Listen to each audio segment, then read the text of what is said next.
And so because there are a number of security issues, et cetera, in those, so those are not there, but that case management system will help us to be able to break that down.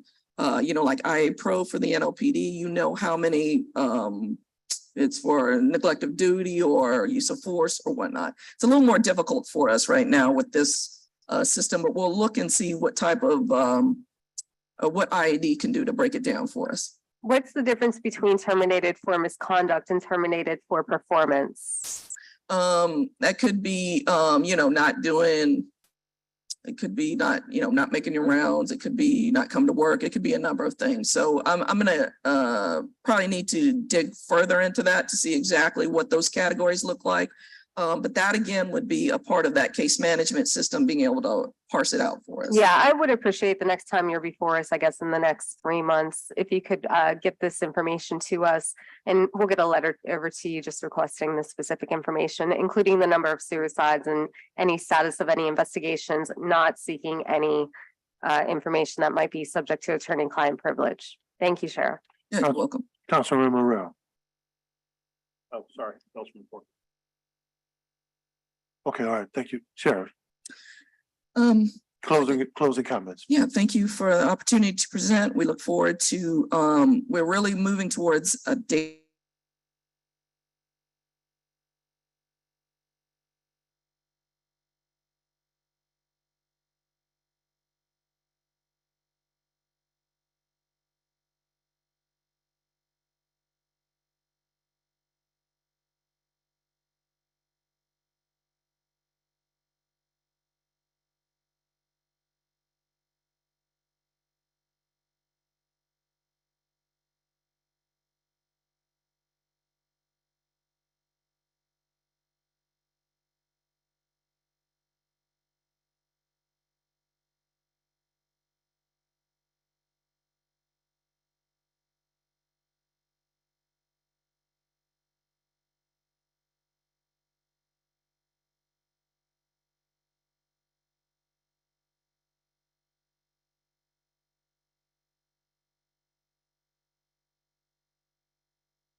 Thousands, literally thousands of orders of protective custody and cardinals where people just show up or the police pick up people. And we really don't have the staff. We'd like to be able to get to those people in 24 hours, but with our staff, that's not possible. Okay, we just can't. There's just too many of them. When you see that there are thousands and thousands of this happening. So we need to hire more psychiatrists. We need a full-time financial person. We need more drivers, or we need more investigators, because the statistics keep going up. And so we need to be able to respond more quickly, and we need to have the ability. The faster we get people off the streets, the safer the community is going to be. When bodies lay out on the street for longer periods of time, the temperatures goes up. And you have the possibility of more violence associated with these kinds of things. I know everybody is concerned about fentanyl. This is a terrible, terrible drug. It's deadly. When you look at the, and I try to put it in perspective, there's a war going on over in European nation. And before this is done, there will be more deaths in America due to fentanyl than there will be in a war where they're dropping bombs and everything on each other. So that the risks within America as it relates to drug deaths, most associated with fentanyl, really begins to threaten America's independence. It certainly threatens our economy with so many young people dying, and begins to threaten our democracy because we're more at risk from within. So I think trying to get a handle on fentanyl, not something the coroner's office can do other than education. Again, I make myself available to anybody who wants to talk about this. Sadly, I don't get that many invitations to do that, but again, to anybody listening, I am available when I can to discuss it with groups, schools, about the dangers of drug abuse in general, and particularly this drug fentanyl.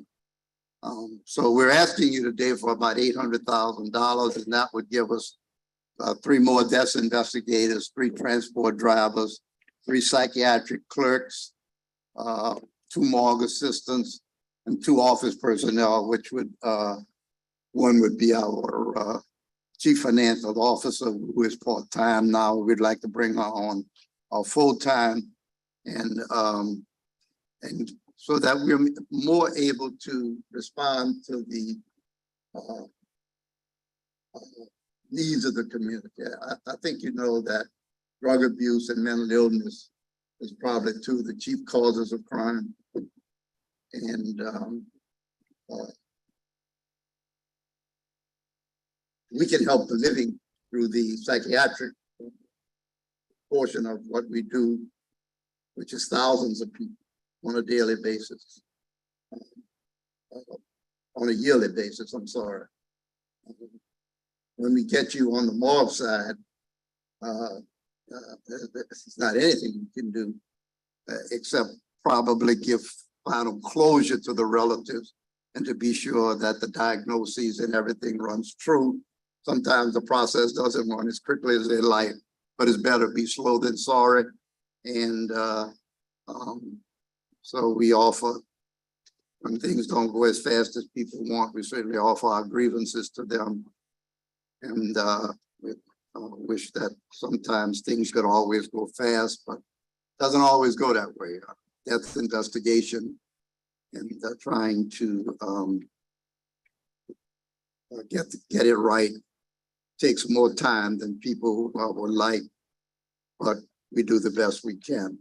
So we're asking for approximately $800,000 to fill our needs, and so that we can respond and give you the kind of results you expect from us, the kinds of results I expect from myself. So that's about it. I think that you all have heard my story. I'm very laconic. I don't talk a lot.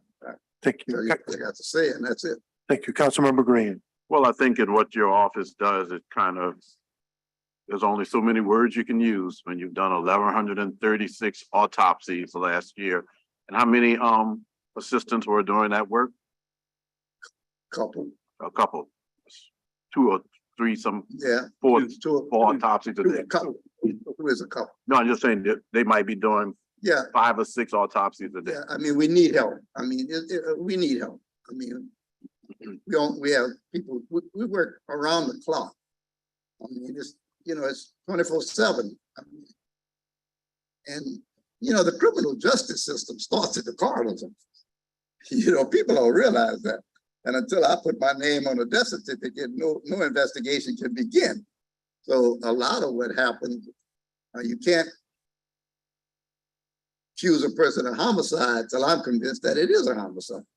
And that's not always easy. We have regular death conferences. We have a lot of tough cases where it's hard to determine whether it's accidental.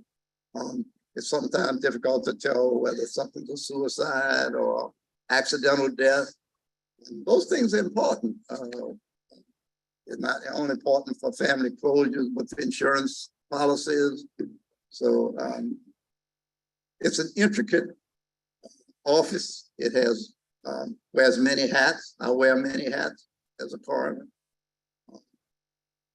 We don't always get it right, but I'd like to think we get it right 99% of the time. And I'll stand by that. Brian is so dedicated. We have a very dedicated staff. We just need more dedicated staff to respond to what I think you expect of us. And particularly on that psychiatric side where we're just overwhelmed. Yes, could you talk about that a little bit more for the public to understand the role of the coroner relative to psychiatric evaluations?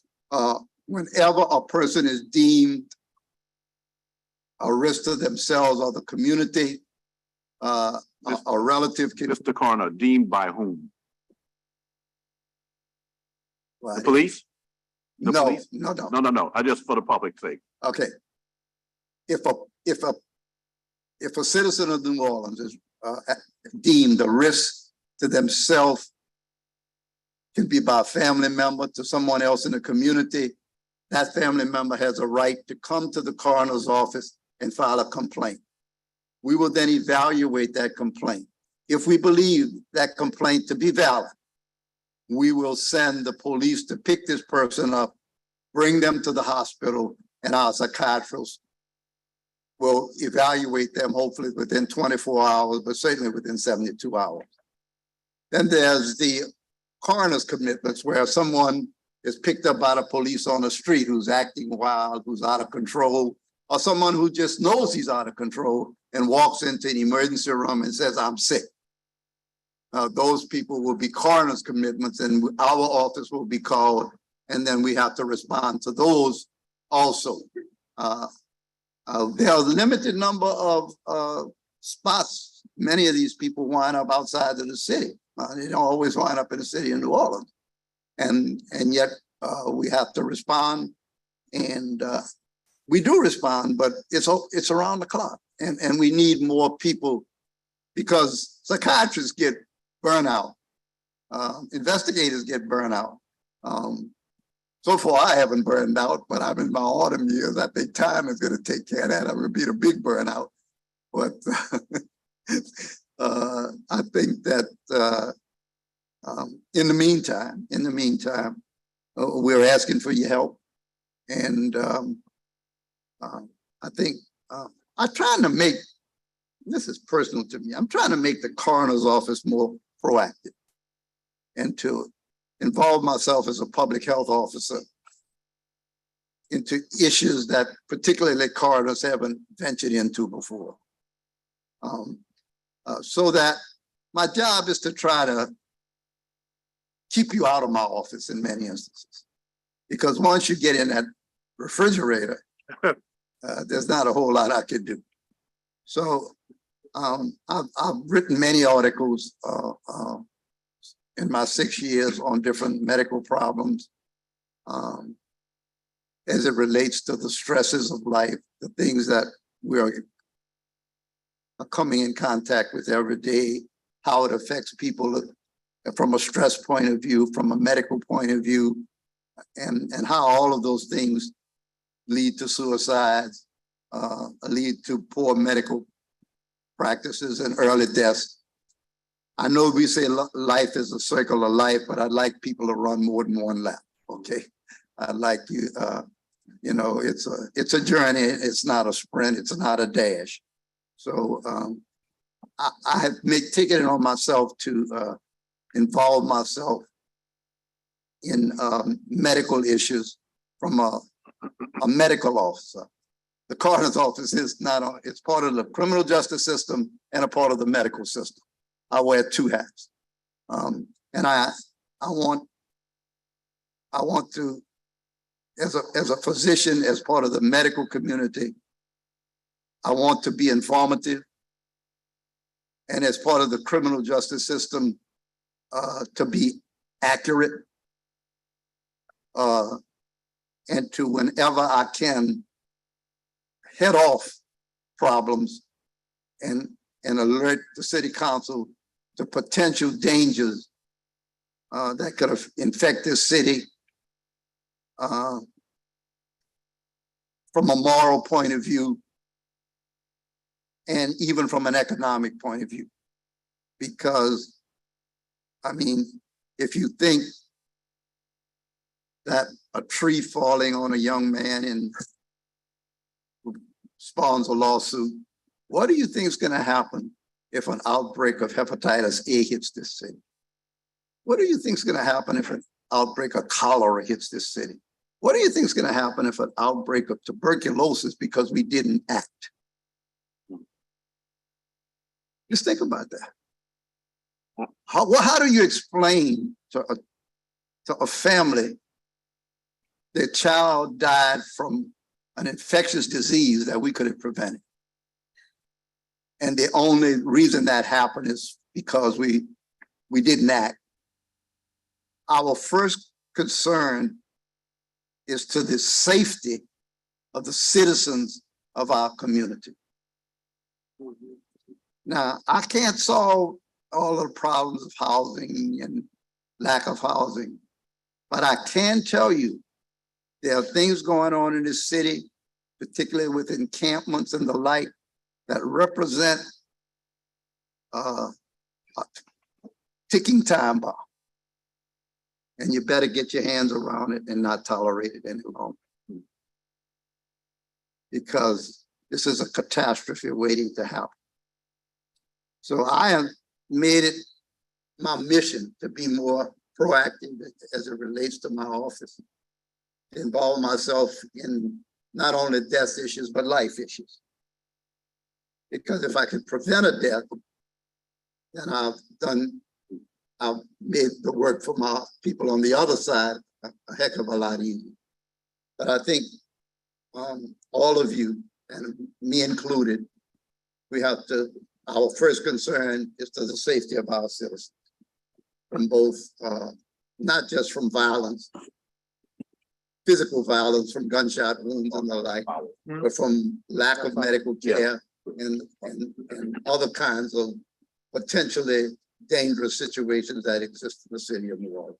Dr. McKenna, you mentioned, well, just yesterday, I received a statement from you that was sent by Camille Whitworth. Whitworth, our communications officer, Right. a study that I put together on the dangers of encampments. Could you talk about it for a second?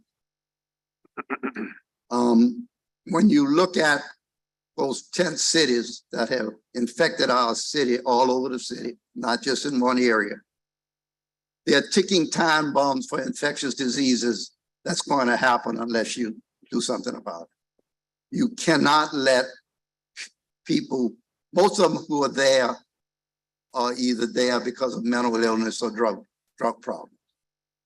And you can't let them do whatever they want to because of the disease potential that they may spread, which will get out into the main communities with epidemics. And cholera, salmonella, typhoid fever, tuberculosis, hepatitis A, and on and on and on. I just listed a few of them that can potential epidemics that are going to hit this city if we don't clear it up. You don't want to have to explain to a parent why their child died from an infectious disease that had its origin in an encampment. And so it is a public health, it's a community problem that you've got to wrap your hands around. Now, I'm not insensitive to the needs of the homeless, but I am sensitive to the potential danger to citizens from infectious diseases being spread through our contaminated water, just through viruses like tuberculosis, hepatitis A, uncooked food, rodents that congregate in those areas. This is a time bomb, people, that's waiting to happen. You better stop it now. You collect, unfortunately, terrible word, but it's just a reality, bodies throughout our city. Could you talk about your experiences relative to where you know, pick up many of those people? it is my I don't have exact numbers, but it is my guess and my experience that many of these people don't live in New Orleans. They're outsiders. They're coming here because we tolerate it. Because we tolerate it. Because it says it's okay to come here and spread disease. But clearly, we only tolerate it in certain parts of the city. We don't see encampments on St. Charles Avenue. We don't see encampments on Napoleon Avenue or Esplanade Avenue or Carlton Avenue. Why at the end of Chapatulas? Why on Claiborne Street? And that's a question you got to think about. And I think we know some of the answers, but I think we have to be honest about this. But no matter where they are, the danger that they present to this community is a ticking time bomb. And you gotta get your hands around it and said, well, yeah, we're not being insensitive to the needs of homeless people, but we have to be protective of the citizens of New Orleans in terms of their exposure to the potential dangers of infectious diseases that will arise in these compounds. And it's gonna happen. It's happened all over the country and it's gonna happen here. There's no way to prevent it if you allow this to go on. There's no way to prevent it. Councilmember Morrell, followed by Councilmember Harris. Yes, thank you for being here, Dr. McKenna. I just wanted to give you the opportunity. I'm sure you read the NOAA.com article about the identifying victims and some of the confusion and some of the issues there.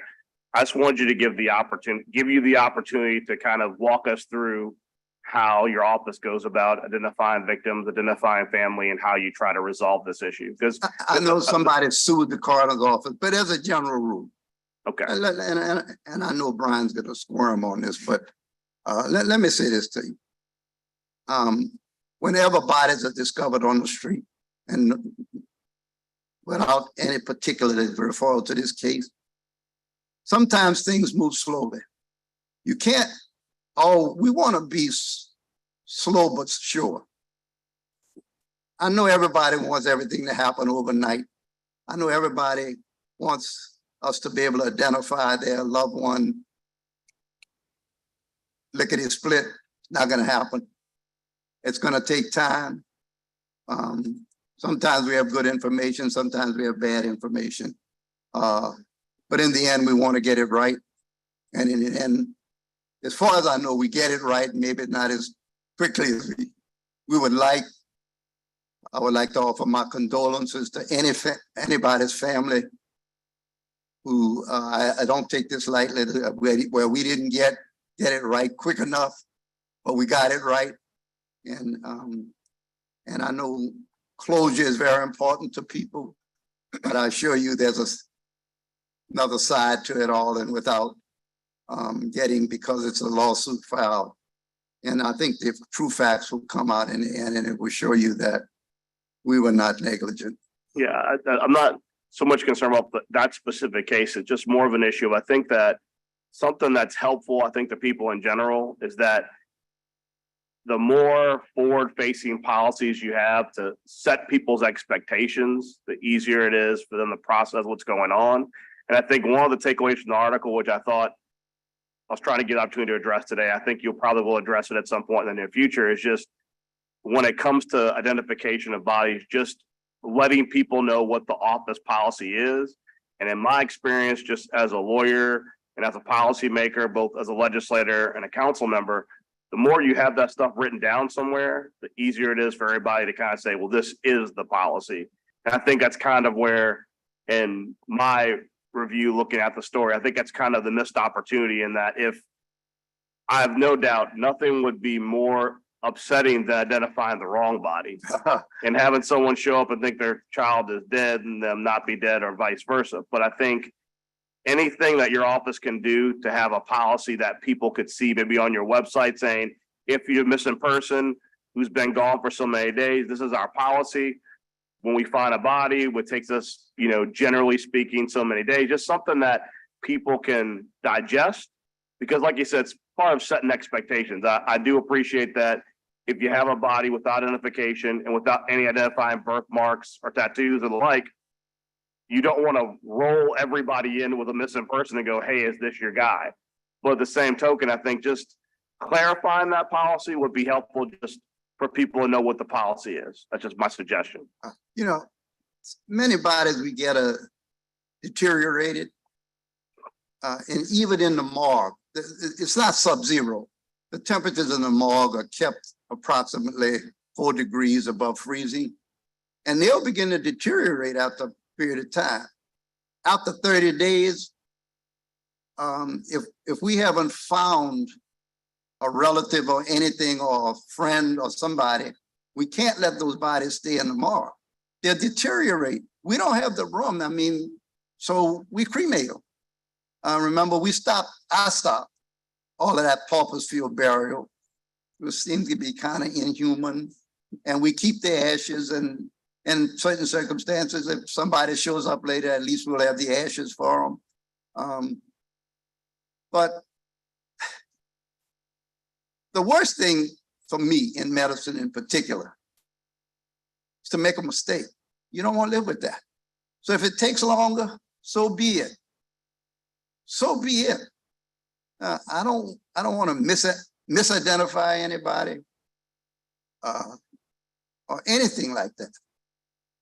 And Brian and I will talk about it and see if there's something we could put on our website to delineate just what goes on. And sometimes we can't identify. We have to go to faces and try to do facial and send the things out of town. Drug testing goes out of the state. We have to wait till all that comes back before we can tell you, that takes 4 to 6 weeks. Well, I'm assuming if you do have to do cremation, that you keep some DNA on staff so that you can. Oh, yeah. We do, especially if we autopsy and we do have DNA. We have the DNA. Yeah, sure we do. Just because if a cremation is going to take place, but you have the DNA sample remaining, if at some later date you can connect someone via DNA, you can at least. Sure. Every autopsy since beginning in 2006, we have a sample if it's quality, if they weren't decomposed, for example. So we do have sample on file. Okay, that's all my questions. Thank you. And that's an excellent question. I mean, I don't want to make a mistake. I don't want to live with that. Councilmember Harris. I just do not. Thank you, Dr. McKenna. Thank you so much for being here today. I do want to ask you, we did receive the one sheet page yesterday of the various illnesses that you say can arise from the homeless encampments. And Ms. Whitworth sent that over in an email saying, per your request, attaches information from coroner Dr. Dwight McKenna regarding homeless camps. Who made that request to compile this information? Councilman Green. Councilmember Green. I was going to do it anyway. Absolutely, We have I been asked talking for it. about this for some time, but I needed time to get it right. Okay, and again, this is a one-page sheet with a listing of various illnesses that can arise in homeless encampments. Have you seen it's 8 specifically hepatitis A, streptococcus, Shigella, tuberculosis, cholera, salmonella infections, and then you list addiction and infectious diseases. Have you seen any of these hepatitis, streptococcus, Shigella, tuberculosis, cholera, or salmonella arise from our encampments here in New Orleans? Personally, I have not, but I know they have occurred around the country, and there are statistics that will say that sooner or later it's going to happen. Okay, yeah, I just wanted to pin I down. have not seen any yet, but then maybe if something have occurred and we missed it. And I don't have access to all of that information because they could be occurring and survive it and happen in a hospital or somewhere else. But when you look at the statistics, it says if you don't do something about it, it's going to happen. And I was trying to prevent it. And that's all I was trying to do. No, and I appreciate that. And I appreciate, again, this one sheet page that I'll take a better look at and send over to the health department as well, because they should obviously have a copy of this. They know all that already. My question to you is, I guess, twofold. As the coroner, and you talked a little bit about being called in for mental health crises, which is important. And I thank you for the work that you do. How hard is it, or are you ever dispatched to a private residence in order to interact with somebody who you've been called to respond to mental health crisis? It occurs fairly frequently. I mean, we don't know where the patient is going to be. When someone comes in and makes an order of protective custody, and they could be in their home, they could be in the street, the police go out and a confrontation could occur. We've had groups who want to do well and want to set up a low groups to go out and help with this. And I have rejected that because they're not trained. You know, these situations can get violent. You better be trained in terms of the ability to respond and how to respond. So this becomes very dangerous sometimes. So non-trained people. Now, if we could train, a lot of the police department work is domestic and dealing with orders of protective custody and stuff like that, and not necessarily violent crime. Their time is spent with these kinds of things. If some form of task force of well-trained people, trained to respond, with the inherent dangers in dealing with people who have mental issues of all kinds, then I think I could go along with that. Are you, so I guess my question is, when you encounter somebody who you might have to interdict, for a better word, for mental health crises in a private residence, do you usually take NOPD with you? Always. Wait, for clarity, we do not respond. No one coroner's employees respond to any scene. Family member, neighbor, they'll come to our office, obtain it out at OPC, where they can take it back and call NOPD when they find that patient where they are. NOPD responds. Okay, so We you don't guys aren't actually responding we're to not. anything. No, we don't go out there. Okay, the NOPD takes them to a hospital where you then see them. NOPD goes, we are not trained to go out there to do that, because these situations could turn violent at any minute. So what we do is certify that the police have the right and give them the right to go there and do this. We're not trained for that. Do you have any interaction with the new mobile crisis unit that has been dispatched by the New Orleans Health Department and NOPD? We have some interaction with them, yes. Can you explain that interaction or how Not you much other responded? than we can't take third-party information. If they came, typically we'll have a family member or someone who's witnessed that patient in a mental crisis. That's what we base that affidavit on, which we want to make sure we get the information correct from firsthand information, as opposed to someone who may be dispatched by this agency, by NOPD or 911. That's completely on between them. We just need to evaluate the proper information. Listen, you have people who try to get people committed because they're mad with them. You have people who try to get people committed for all kinds of reasons. Third-party information is not going to get it.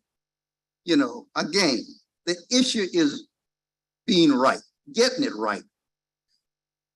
And for me, that's what's important.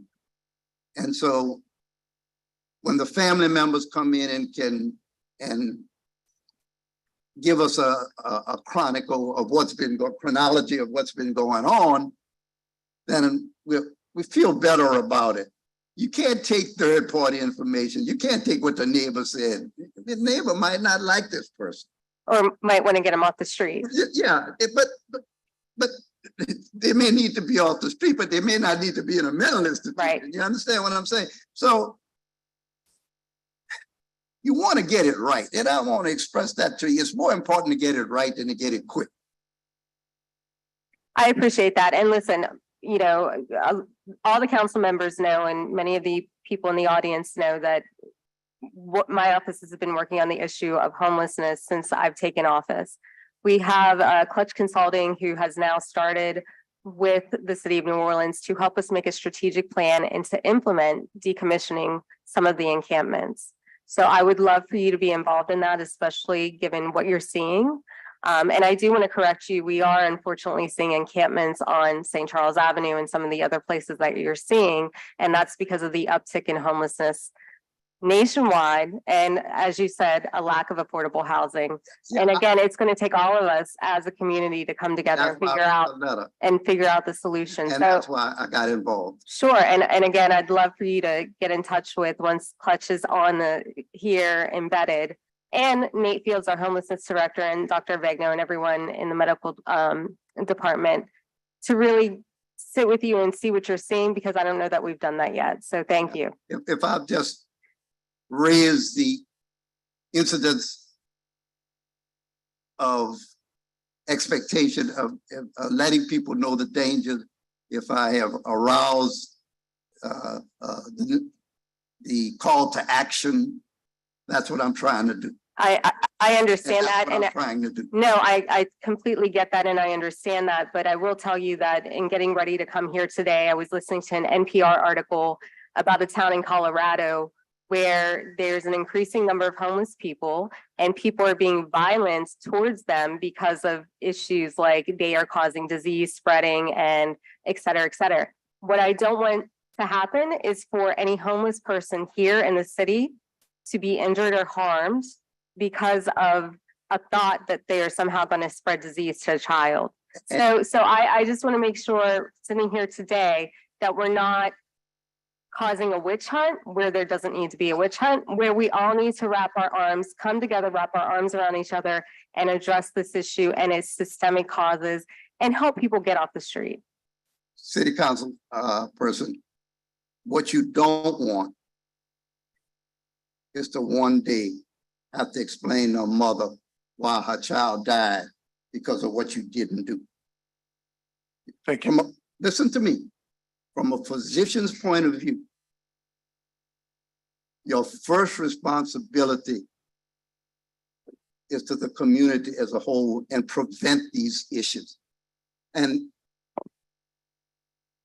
I understand I don't want violence towards anybody. But what is more violent than inaction when it comes to knowing the potential danger and doing nothing? And again, I would love to get you with Nate Fields, our new director of homelessness strategy. My side of it, I'm here to give you my perspective. Absolutely. But I want you to know that we're not doing nothing, that we are actively commissioning some encampments and working towards that and getting people housed. So thank you so much for appearing here today, Doctor. Thank you. Before I close out, Councilmember Green. I just have a follow-up question, and it's kind of police related. You dispatch the police when there's a call involving somebody. No, you don't dispatch. Wrong word. Give me the right word. Are you referring to OPCs? Like OPC, Yeah, OPC. the family member will go back to where that patient is and call 911. So NOPD So can, when they come into we do you, not dispatch I'm anyone sorry. out to the scene. right, so when they come to you, for example, so the public understands, your role is to determine that there's a valid reason for police officers to respond. So then that person goes back to the scene and calls the police, or do you call them from your office? They call them wherever that patient is. That person who is having a mental crisis, wherever they are, if it's in Orleans Parish, to call 911. How many times might that occur in a year? Just approximately, I think we issued, I think it may have some numbers. It's in here. because the numbers say 3,700 evaluations, like, I mean, I'm Yes. And that's, trying to that's get a- inclusive of That's CPCs as well. See the coroner's commitment, but the OPCs, I It's just. probably close to 1,000. It's around 1,000. Around 1,000 a year. police are dispatched 1,000 times a year Well, to somebody who. Written OPCs, I don't know if they've responded 1,000 times because But that OPC is only valid for 72 hours. So either in that time, either the police responded and transported them, the family member transported them, or the police never responded because they were never called. we give them the right to go out and do and get it done. We don't go out ourselves and it's valid for 72 hours. Right, And I thought I saw the number here. so it seems to be a significant number. And Yeah, also, it's 3,700, but it was inclusive of OPCs and coroner's commitments, and we didn't. But OPCs run around 1,000. So it seems that police have been dispatched hundreds of times during the year, Oh, absolutely, absolutely, And- without a doubt. and the results seem to be pretty favorable to say that, Well, we don't- they get to the hospital. right, we don't They read get to about, the hospital. we don't read about a lot of instances of somebody who was, well, I'll give you an example. Just last night, interestingly enough, last night at 9 o'clock, I was on my way home, and there was a guy walking in the third lane of the interstate coming back west, and the traffic was going east. He looked like he had something in his hand because he was going like this, so I didn't stop. I usually stop for crazy things. I didn't stop. You didn't pick him up? I didn't pick him up. But I'm gonna tell you, it was because of what I saw in his gun. But the police responded I pulled up a little bit ahead, and the police responded in a timely manner, and also EMS responded in a timely manner. I think he had left his car in the third lane. That would be a coroner's commitment. That would be, they got in there without our involvement. And I guess I wanted to know, and what happens in that instance? Well, our psychiatrist will see him, The will police, make a determination, and then the hospital psychiatrist gets involved. Their opinion overrules our, but we don't treat anybody. Okay. You know, we don't get in the business of treatment. We get them there, we give our opinion, but let's say the staff psychiatrist comes in and says, well, this guy doesn't really be here, or he needs to be here longer, then their opinion will take over. Mhm. I appreciate it. I want to express my appreciation for your desire to want to see some changes take place. I just want to just state for Councilman Harris's sake on the record, what I asked you was because I know that you do a lot of pickups to explain what you see, especially based on what I saw. And you're going a little bit further, you know, with something that you see as a physician and things like that. But I know that you all are involved with the picking up of hundreds of 100 deceased individuals per year. And I know that there's drug use involved with a lot of them, but I do appreciate your enthusiasm and your desire to want to help citizens to be prepared, you know, if that's the case. But I'm mostly concerned about what your office sees and what I've seen by going to encampments relative to, you know, persons who have been. Let me just say this to you, and silence can be deadly.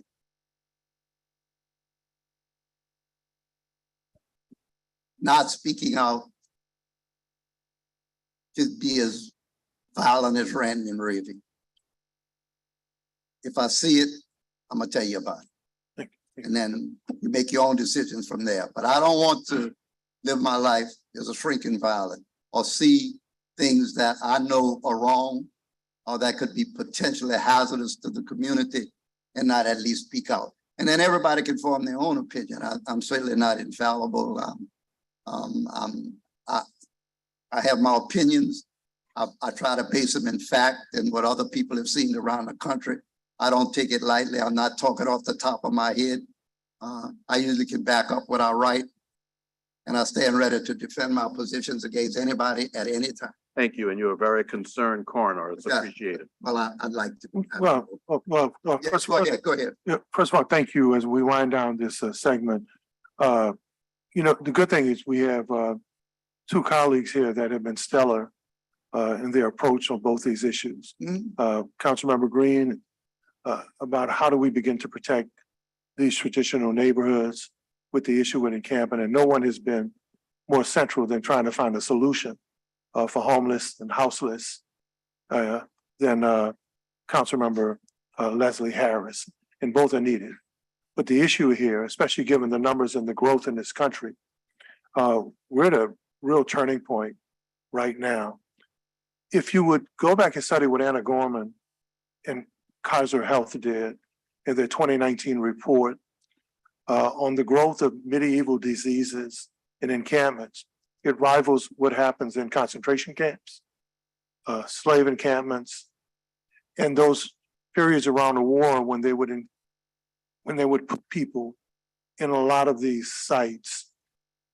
The issue is, what are we doing to deal with it? For you to raise that, I know many people may think you're sounding the alarm, but if you study the history of encampments, and if you study the history of people being in a particular area for quite some time without basic resources or health, then history is right. But let's say the 2019 Atlantic report outlines the resurgence of diseases that they thought were gone or done with that are resurging. And it focused on the West Coast issue. So at some point, you're correct. And at some point, Councilmember Harris and Green are correct. What do we do now? Because the outcome is when you have people who are disparaged, people who society has pushed around and messed around, whatever the issue, whether it's economics, whether it's disease, whether it's addiction, whether it's the fact that they can't afford a home. The outcome is what you're trying to alarm us about right now. History substantiates it at every era and every century. The outcome is if you don't deal with it, then nature will. And that's all I was trying to do, Council. Then nature will. But the other issue is, and I've asked is that, I don't understand how we don't have a national plan or a regional plan to deal with this. And the question I have for you is, given the fact that New Orleans has one of the highest concentrations of poverty, 1/3 of our people live at or below the poverty level.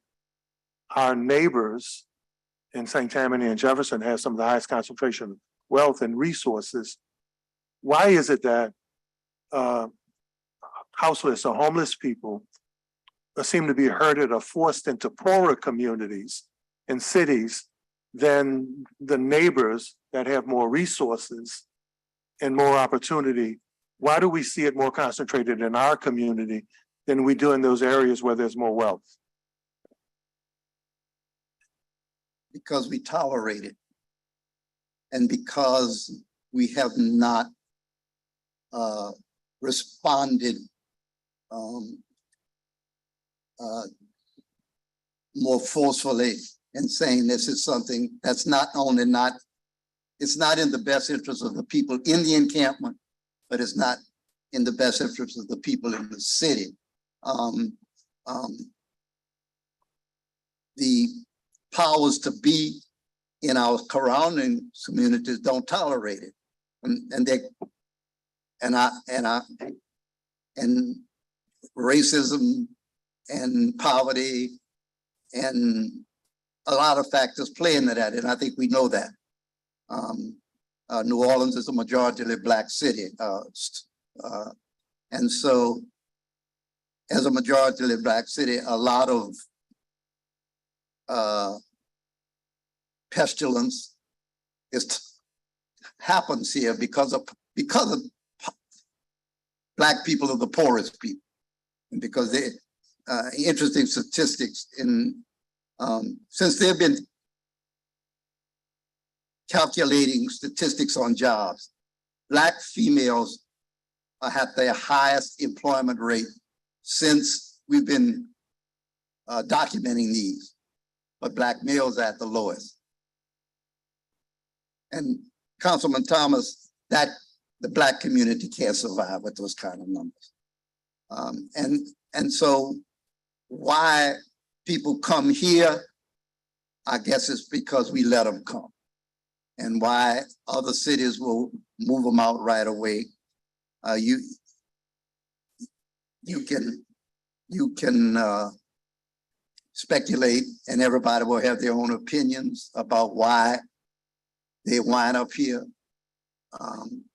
When we certainly not providing any resources for them here, right? Well, I think Councilmember Harris's point is extremely important. And it's past time for a solution. Yes. There were several reports about homeless people and houses being attacked. That is not the answer. There are several reports now about them being killed or murdered, and about young folk and others blaming them for their situation. So I think this situation is more dire, more in need of a solution now than ever before, especially since this is growing. It's a national crisis, and we have to come up with solutions at the local level because it's compounding all of the other issues that we're dealing with, like juvenile crime and inflation and poverty and lack of a living wage. All those issues are compounded in cities like New Orleans. You know, and it's called the holistic approach, where you try to bring in all of the aspect of treatment, avoidance, and solution into a holistic plan. I am not sensitive. I am not insensitive to the needs of the homeless. I could not live with that. But I'm a physician, I'm a medical officer, and I know what can happen if we don't act. Do I have all the answers? I don't. Thank you. I don't have them. Thank you. Thank you, Coroner McKenna. I don't have all the. Thank you. Thank you. Thank you very much. We I wish I appreciate it. do. Thank Okay, you. thank you. Next is the Office of Independent Monitoring. Independent Police Monitor.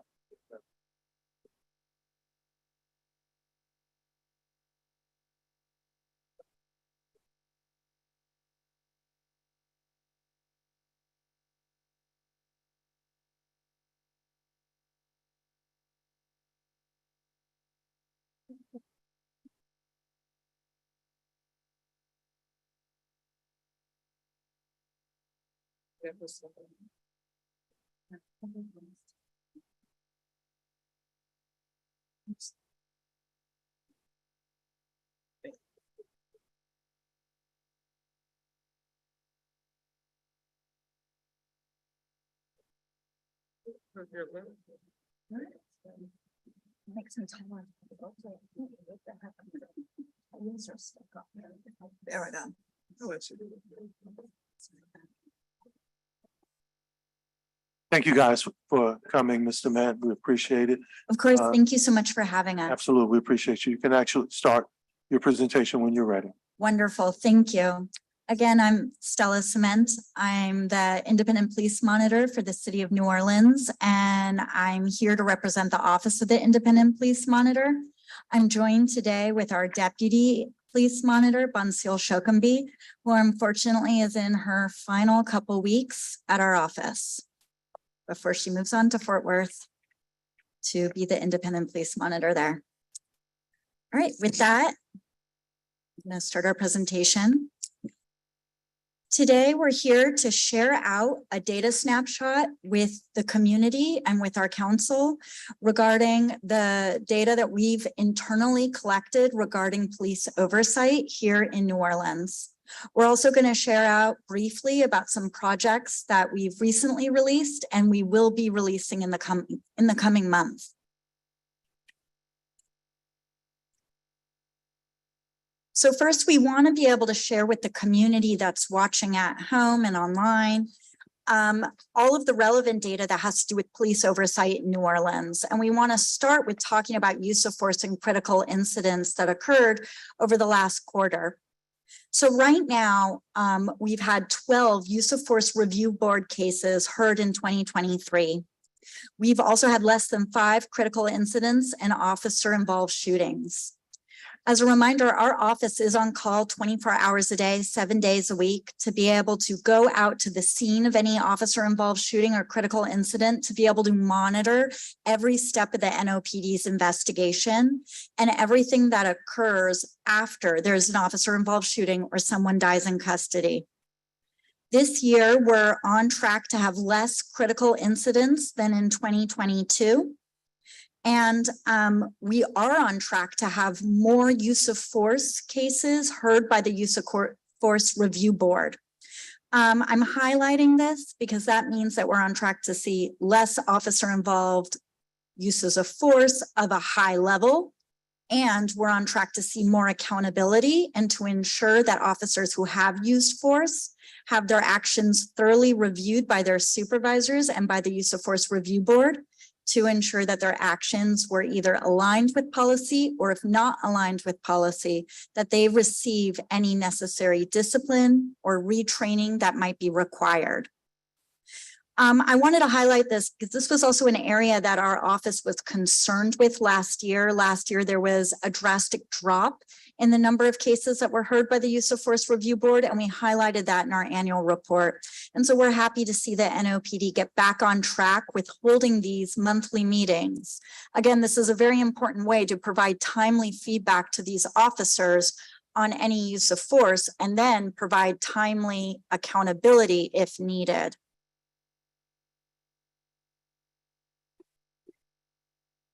This year, we've so far received and submitted 75 complaints of misconduct within the NOPD. 13%, 10 of those complaints were anonymous, and 65 complaints, 87%, involved the complainant's identity. I want to highlight that because that's an increase from last year, and that is communicating to our office that more members of the community feel safe disclosing their identity to the police in order for their misconduct allegations to be investigated. That is a good thing. That lets us know that they trust the police, that they are communicating dissatisfaction with the police, but there isn't as much of a fear that there's going to be retaliation or that there's going to be some type of negative outcome to that investigation that ordinarily would fuel the desire for anonymity when submitting these complaints.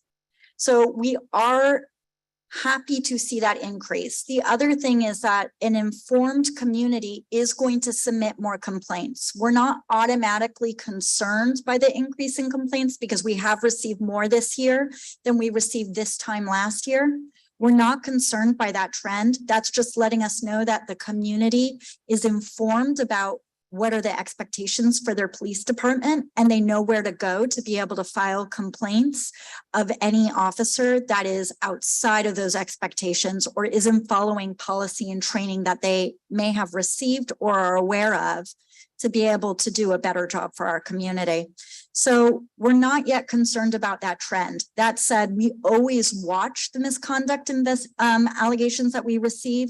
And anything that is alarming, we will immediately notify NOPD leadership of those concerns and work with leadership where needed to be able to address those issues.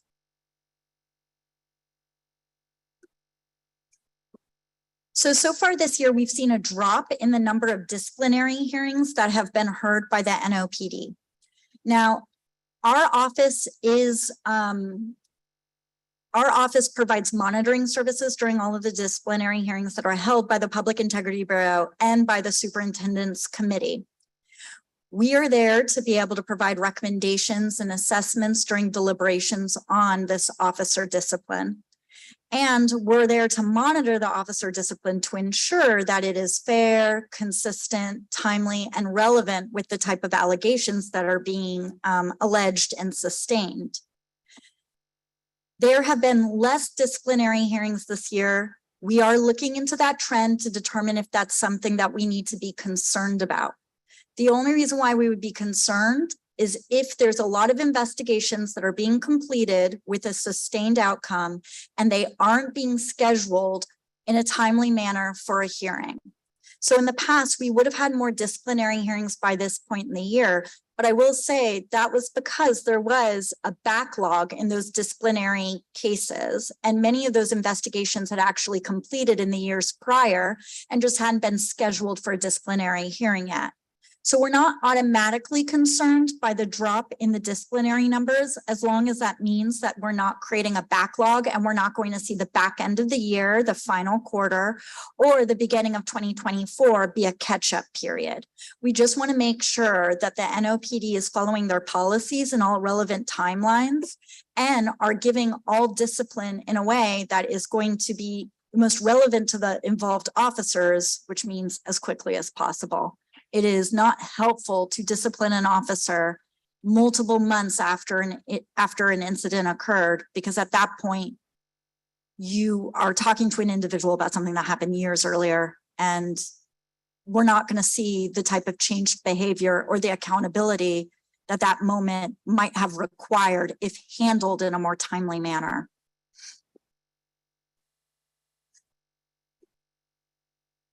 So far in 2023, we are seeing an increase in the number of individuals that are willing to participate in our community police mediation program. And our community police mediation program is available for eligible allegations of misconduct that the community brings against NOPD officers. And if the community member and the NOPD officer both consent to the mediation, it's an opportunity for the community member to have their voice heard and for the officer to have this allegation of misconduct effectively dismissed or closed out. So that way they could instead have a productive and collaborative communication with this member of the community. It is a valuable resource. We're happy to see people consenting to this service, and we want to see this service be increased. We've also recently completed a very important piece of policy. Bonsil, do you want to highlight that? So we recently just had the orders put out, well, NOPD issued the orders for post-investigation mediation, and this expands the mediation program. Historically, an individual and an officer could only participate in the mediation program in lieu of an investigation. And during multiple conversations over the years, we learned that there was a desire for individuals to be able to have mediation services after an investigation had been conducted. So the standards will remain the same, being that the citizen and the officer have to elect to participate in the mediation process, but we will facilitate those the mediators. And in addition, if an officer is willing to do that and comes to the table and participates fully, we're willing to put forth a letter of commendation because this is above and beyond what could be expected for an officer to do. So we are happy to see this rolled out. We've been working with captains at different districts to try to engage them in this process and to get as much officer buy-in as possible, to be able to see, again, our community officer mediation program grow and be able to serve more purposes that will benefit the NOPD and our community. Additionally, this year, we've taught 19 active listening classes at the NOPD Academy. This is a new initiative that our office started providing to the Academy after recommending it last year to the Training Academy. We've heard a lot of positive feedback about this course, and we're happy to hear it. It is a wonderful opportunity for new supervisors to be able to receive some vital soft skills that creates a stronger manager, a better workplace for all, and will improve the interactions that officers have with the public. So, and in that way, reduce the number of allegations of misconduct that we might see in areas such as professionalism and courtesy.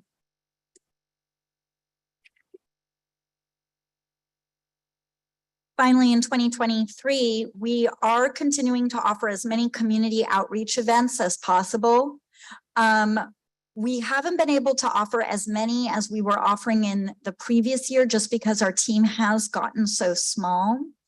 But we are looking for more creative ways to be able to engage our community, both virtually and in person, to ensure that they know that we're here, that we're accessible, and that we're providing relevant programming for our community. And so in those photos, we're highlighting some of the outreach that we've conducted. I taught at the NOPD Academy. I've taught at the NOPD Academy twice this year, teaching misconduct investigation skills to misconduct investigators at the Public Integrity Bureau and new sergeants. Bonsil led a training for crime lab technicians on how to testify in court. We are still working with the Office of the Consent Decree Monitors to lead almost monthly public forums on consent decree compliance and status with the community. And there's also a photo of an additional forum that I participated in with an organization that I believe is here today, NOCOP.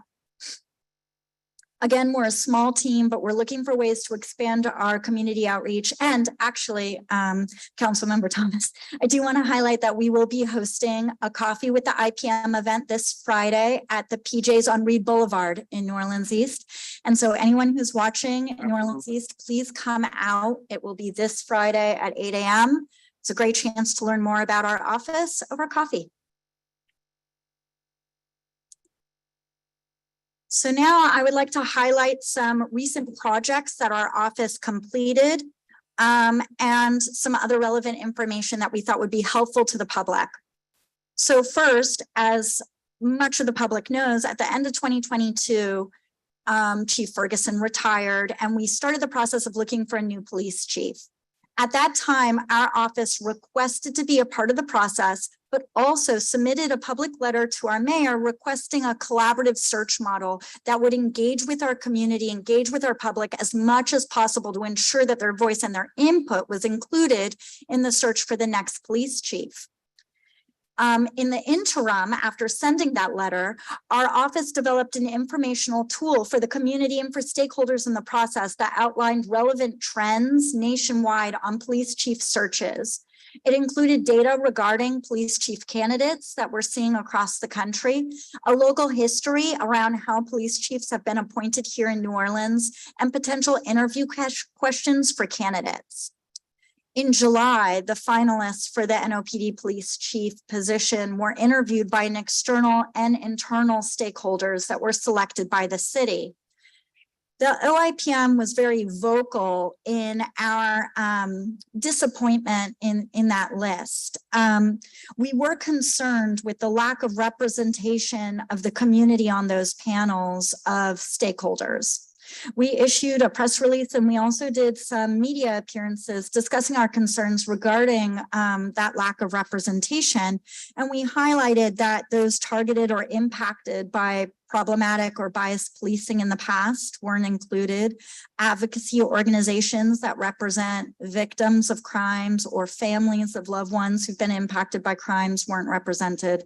We would have liked to have seen the voice of the district attorney's office and the Orleans public defenders included.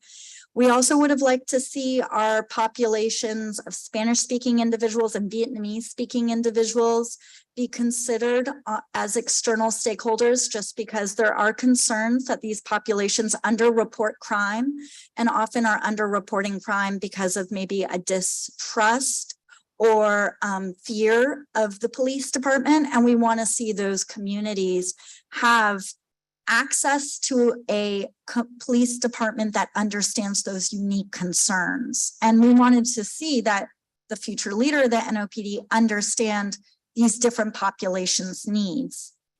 We also would have liked to see organizations representing children who are impacted by the criminal justice system be included, and our police community advisory boards. And we particularly highlighted those because we hear quite frequently that the police advisory boards are developed and are meant to be conduits for the community to be able to engage with our police departments. And so that would have been an opportunity to be able to see these police advisory boards be strengthened by being included in a potential leadership selection process.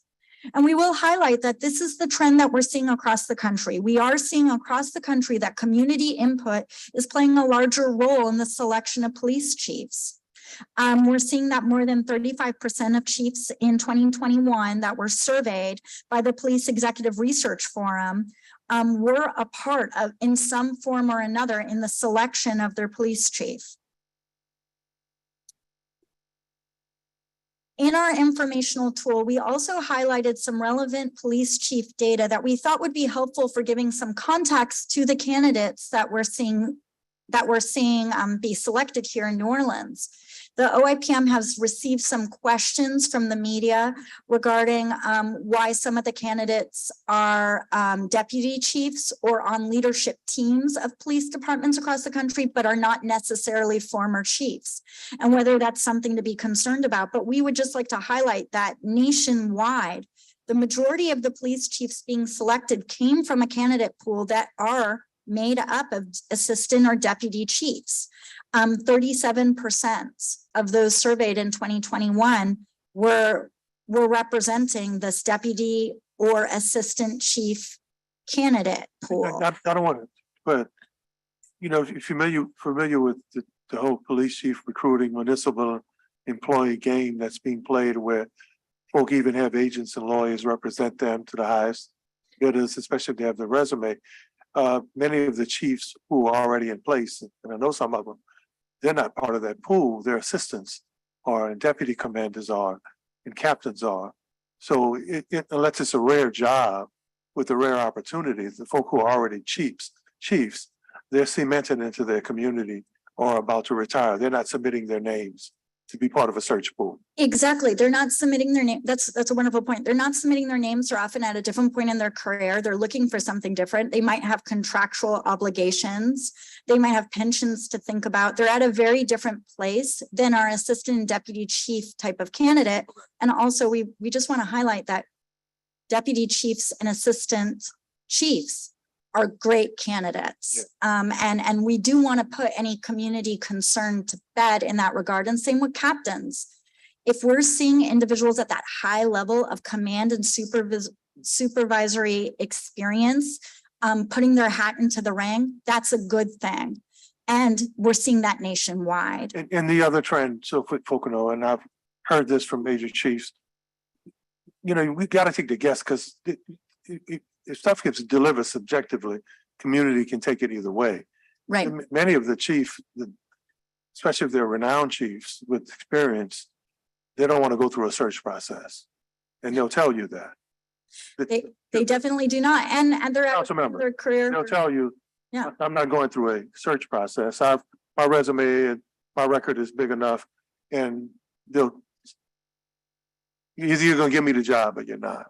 What we're hearing just anecdotally is that many of them are in a position where they're now being considered as consultants. So they're not interested in You've going been in my into- conversations with. Yeah, all the into chiefs. a competitive Okay.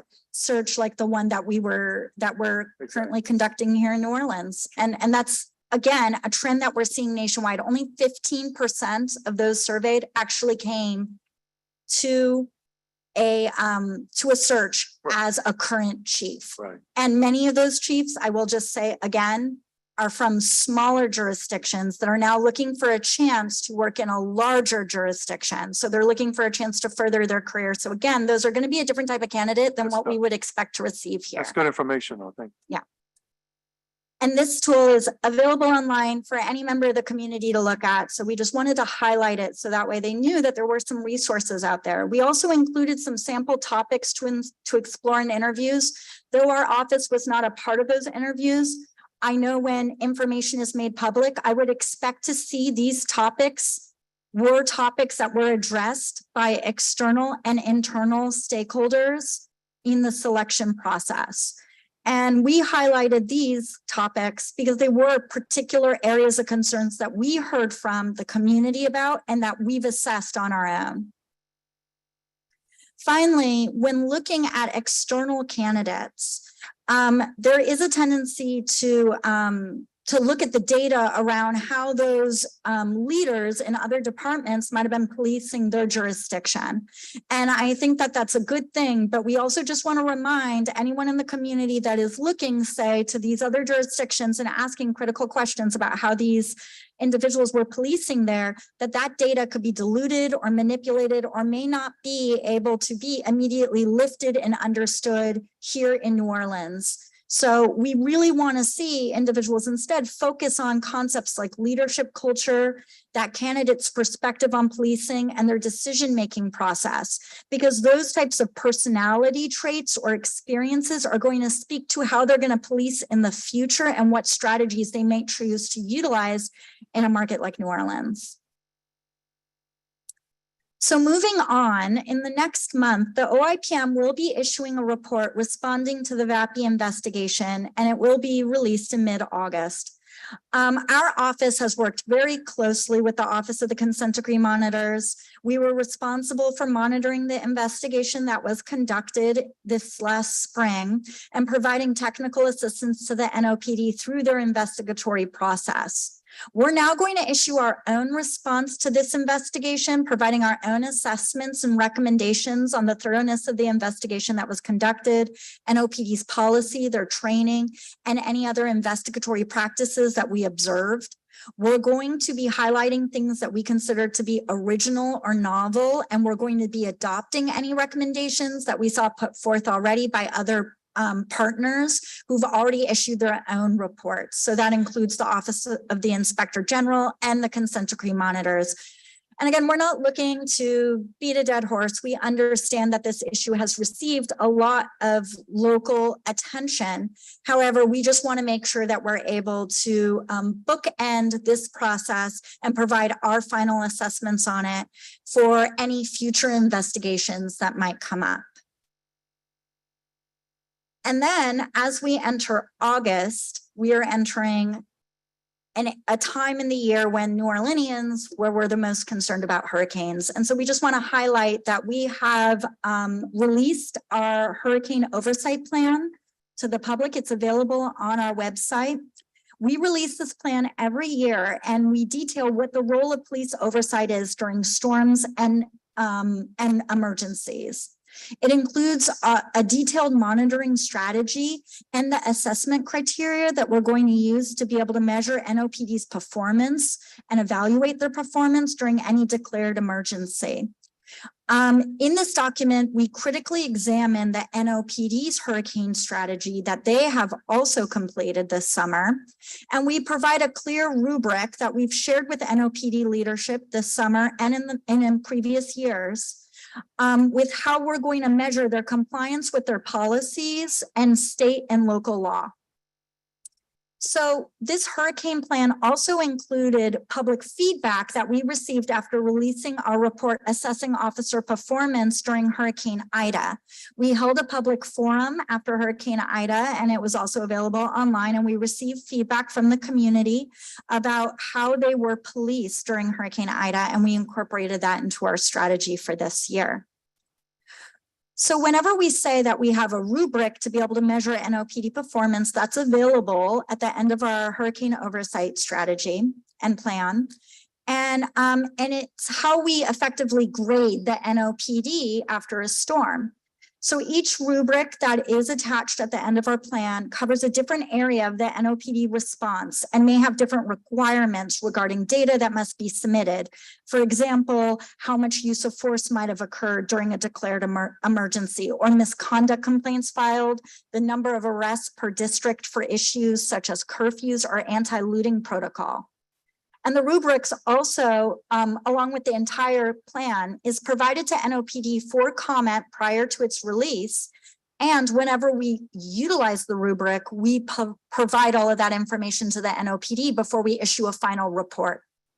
So we do all of this because New Orleans does have a complicated history with our police department when it comes to their responses during hurricanes. And we want to make sure that we're assuring the community that there are eyes on the police department whenever there is a storm, and that there's also critical engagement with the police department before even entering hurricane season about how they intend to ensure our safety and officers' safety during any storm response.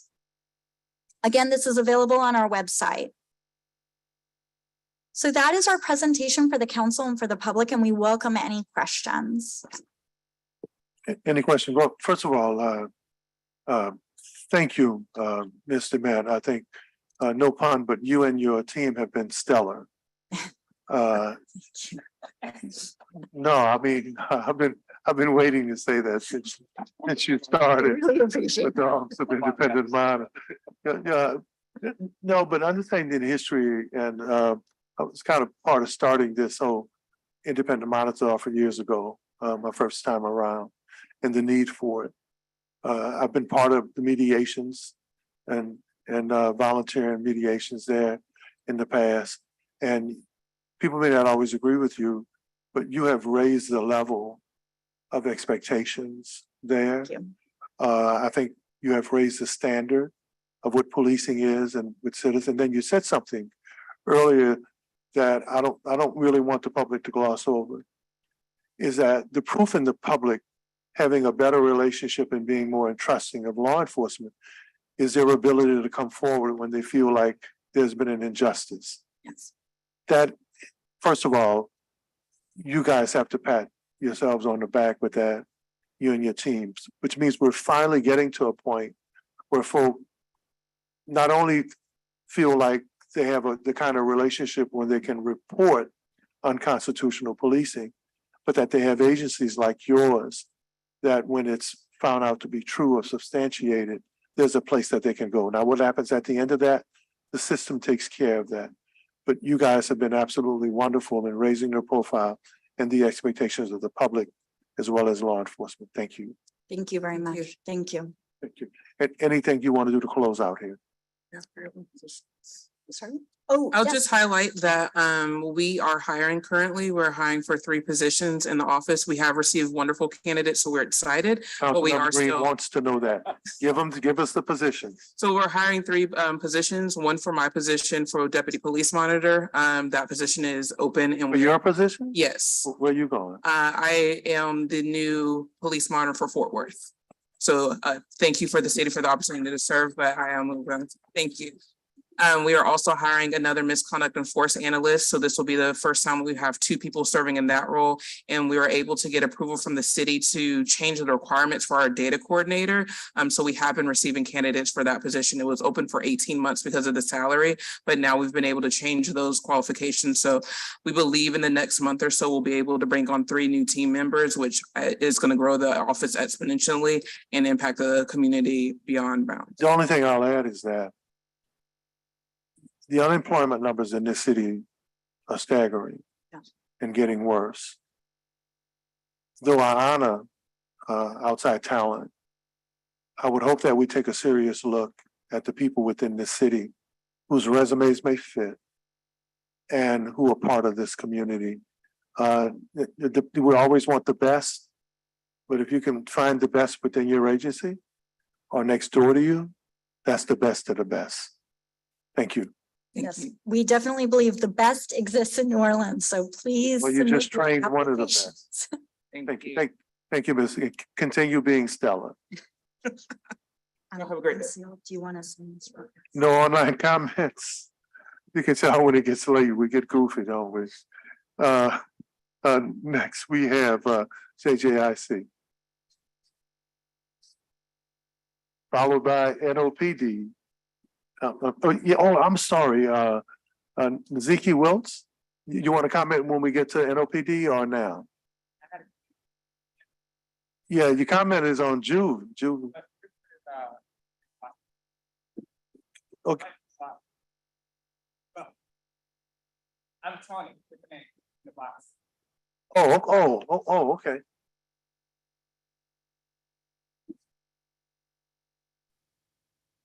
I'm sorry, no one gave me that card.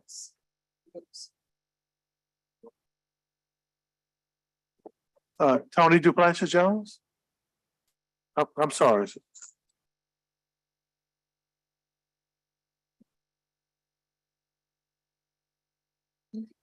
Tony Duplashane, I'm sorry, I pronounced it Yeah.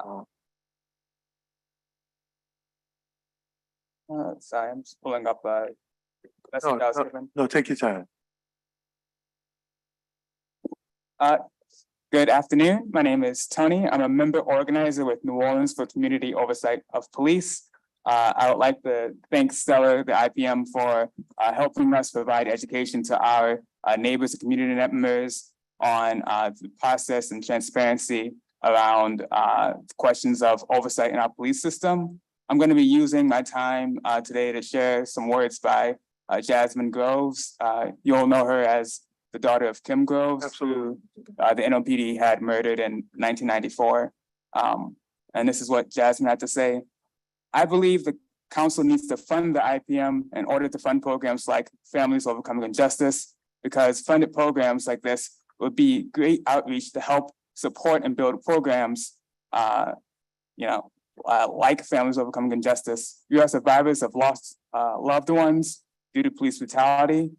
With these kind of fund programs in place, will open doors and create opportunities for FOI to become a research platform for victims' families and set up outreach events within our community. Basically, I'm sharing Jasmine's message to reinforce the importance of funding the IPM and singing praises to the work that they do. Because when the council doesn't properly fund this department, they're also not just defunding the office, but taking funding away from victims of police brutality and wonderful organizations like this who have been supporting people who still haven't found justice for their loved ones. And so I wanted to raise that. Also, with my last couple of seconds, I want to Go raise ahead, Tony. that We had reached out before to you, Mr. Thomas, and also JP Morel on some questions about how we can make this this NOPD police chief search a little bit more transparent, because we've been waiting for at least some presentation to the public on this since December, and we haven't had one yet. And so, that's one of the things I wanted to bring up today. Thank you. Thank you, no, very well articulated. Thank you for representing Jasmine's position and families like hers. Thank you. Is Nziki White still here? They must have left. Okay, all right. Ms. Williams, I'm sorry. Go ahead. Thank you, Council, for having us. I'm Ms. Williams. I am the Director of the Juvenile Justice Intervention Center, and I have Ms. Lee Reisman, Superintendent of Supportive Services, and we'll be giving you our Q2 updates. We'll start with our agenda. We'll cover the budget snapshot, personnel matters, and then we'll take questions. So in Q2, JJIC, we were budgeted for 4.4 million in personnel services. Year to date, we spent 2.3 million, with a remaining just a little over 2 million left to spend in our personnel services. In our operating services, we were budgeted for 3.2 million. We've spent about 412,000, but we've encumbered. Let me get those numbers for you. We've encumbered about 4.5 million, and we have about 36,000 to reconcile in our operating budget that hasn't been added to this slide. So that leaves us a remaining 2.8 million for a total spent of 2.7 million and 4.8 million remaining. All right. So as far as personnel goes, in Q2, we hired 17 new employees. 4 out of the 17 did not complete their probationary period for various reasons. And out of the 17 that we hired, 6 were domiciled outside of Orleans Parish. We continue to prioritize individuals that live in Orleans Parish, but if there's someone with a skill set that we need that is outside of the parish, thanks to the domicile exemption that we received from you all, we are able to employ those individuals without any hesitation or conflict. Our current FTEs are 51. As I noted, 2 were hired in the very beginning of the third quarter. We have 20 JDCs, and that includes a combination of 1, 2, 3s and supervisors in that series. We have 12 social service workers. That is a combination of social workers and reentry specialists that goes out into the community. We have 7 individuals in our maintenance department, 3 in our dietary department, 4 grounds patrol, and 5 administrators. So that it gives us a total of 51 FTEs at this time. Our hiring concerns in regards to answering Council Member Jerusso's questions. We continue to see some challenges with individuals not responding to the register, to our request to come in for an interview. Some have cited the pay rate. We have worked and continue to work with civil service to request pay increases. They have been very supportive. Some of the increases that we've gotten has been as a result of citywide increases, but we just went back to the drawing board and we asked for an increase in the training coordinator. We asked for an increase in the assistant superintendent, and I don't think a final decision has come. That is pending. And then we submitted to our internal HR on yesterday, a narrative and job comparison study to submit to civil service to increase the actual superintendent pay rates. And we'll continue to work on research for a data manager and also for our security manager, because we are struggling in those areas to hire individuals. Some of the successes, again, that we've had to do with the JDCs, the ground patrol, and social workers. In regards to funding for the positions, we haven't had any pushback from this administration or city council about hiring individuals for outside of the allotted FTEs that we have been budgeted for. We didn't receive any ARPA funding.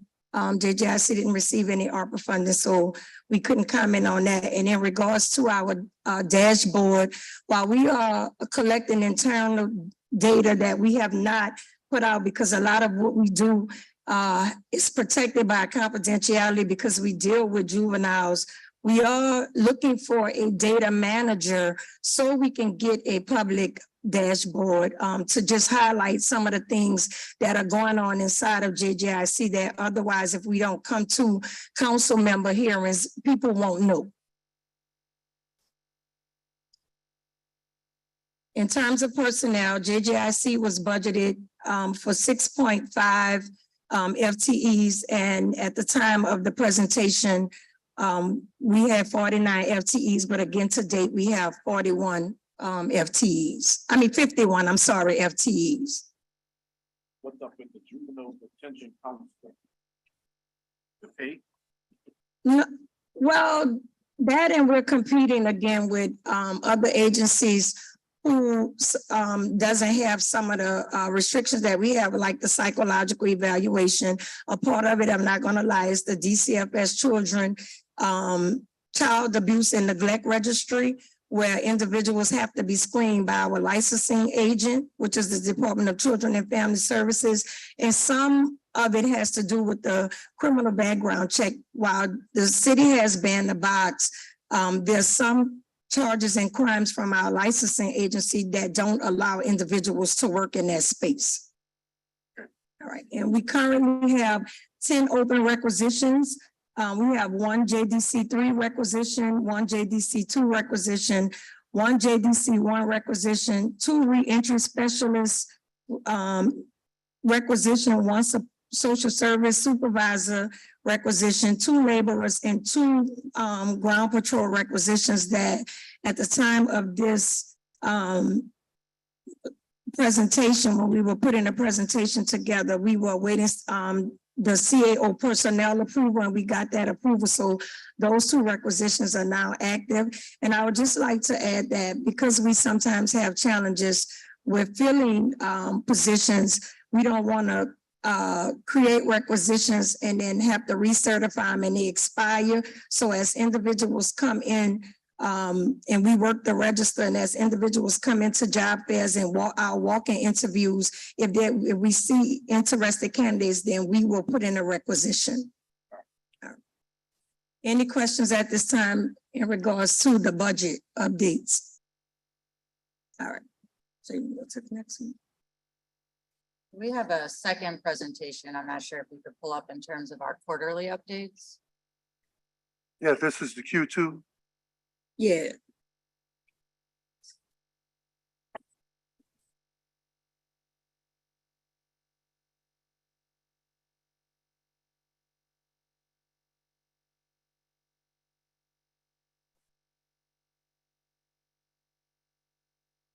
Yeah.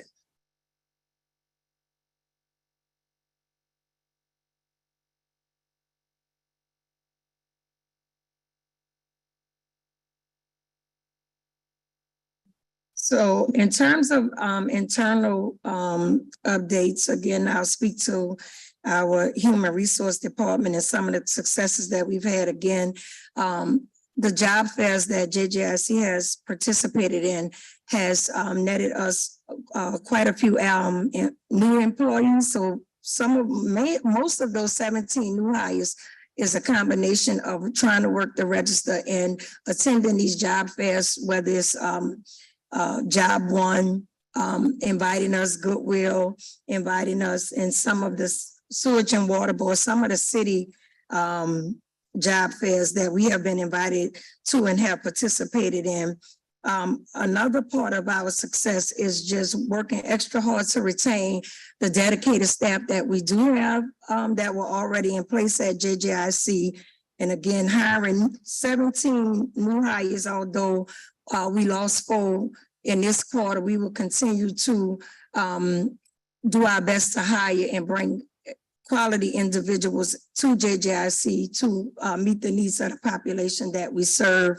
Again, the barriers that we are facing has to do with core vacancies in our administrative department, superintendent of residential life, superintendent of facilities. We do, and we are in dire need of an accountant 3 that is to help when the actual real budget comes around.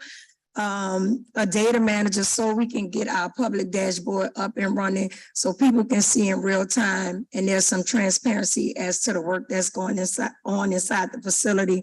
And there is an error, we don't need a system security manager, but we do need a security manager. We have a system security manager in place. All right. Intake and release data, JJIC, we had 156 new intakes this quarter. We released 145. Out of that 145, 34 were non-detention kids where the DA's office decided not to petition the charges at the time. And so those individuals were treated as non-detention and they were released from the facility. We had 0819 deadlines, meaning that someone dropped the ball and kids didn't go to court within the 72 hours. We had 107 court ordered where they were released to various programs by the juvenile judges. And then we had 4 released to OJJ, but I like to note that we have 5 pending transfer to OJJ. But they are having some issues with housing. As you know, we have kids that are being housed at Angola. Their facilities are relatively full, but these kids have been adjudicated and we have sent requests to Mr. Curtis Nelson of OJJ to get an update on moving those 5 individuals. The top charges for this quarter, again, was illegal possession of a handgun by a juvenile, illegal carrying of weapons, illegal possession of stolen things, simple burglary, and illegal possession of stolen firearms. And at this time, Ms. Reisman will update you on supportive service issues, matters. All right, I'll go over Travis Hill updates for Q2. Travis Hill participated in a CBS network interview featuring the Aspen Challenge, of which they won. They conducted summer 2023 graduation, where we had 1 youth graduate from high school with his high school diploma. They concluded the Freedom School, which is a summer enrichment program, and courses included keyboarding, music production, and yoga, along with some other topics. And they are currently preparing for the upcoming 23-24 school year.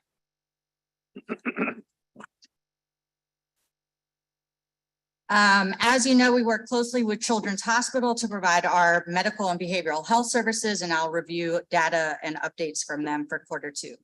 So data from May 2023 through July 2023, all metrics increased. It was 63.6 average daily youth at the facility, which is an increase of 28% over last February to April. So we are seeing an increase of youth in the facility over the summer months. There were 268 mental health visits, 171 medical visits by providers, 98 social worker therapy visits, 175 sick calls logged by nurses. And one of the case highlights that we're going to go over is a particular youth who we ended up being able to treat very well through our partnership and collaboration with Children's Hospital. So I'll just read this kind of narrative. So the youth was complaining of nausea and unable to eat. and was sent to the ER at Children's Hospital. Labs and testing were done and returned to JJIC upon completion. A few days later, the youth was continuing to complain of headaches and one eye was crossed. Additional testing was done and they were returned to JJIC. So they went to the hospital again at that time. The next available outpatient ophthalmology appointment was not until September, but we understood and saw the concerns for this particular youth and were able to leverage the relationship that we had with Children's Hospital to get the youth to see a specialist within 2 days. At that visit, the youth was actually admitted. And so it was obviously an emergent care needed. And so they were sent to the ER for MRI and spinal tap.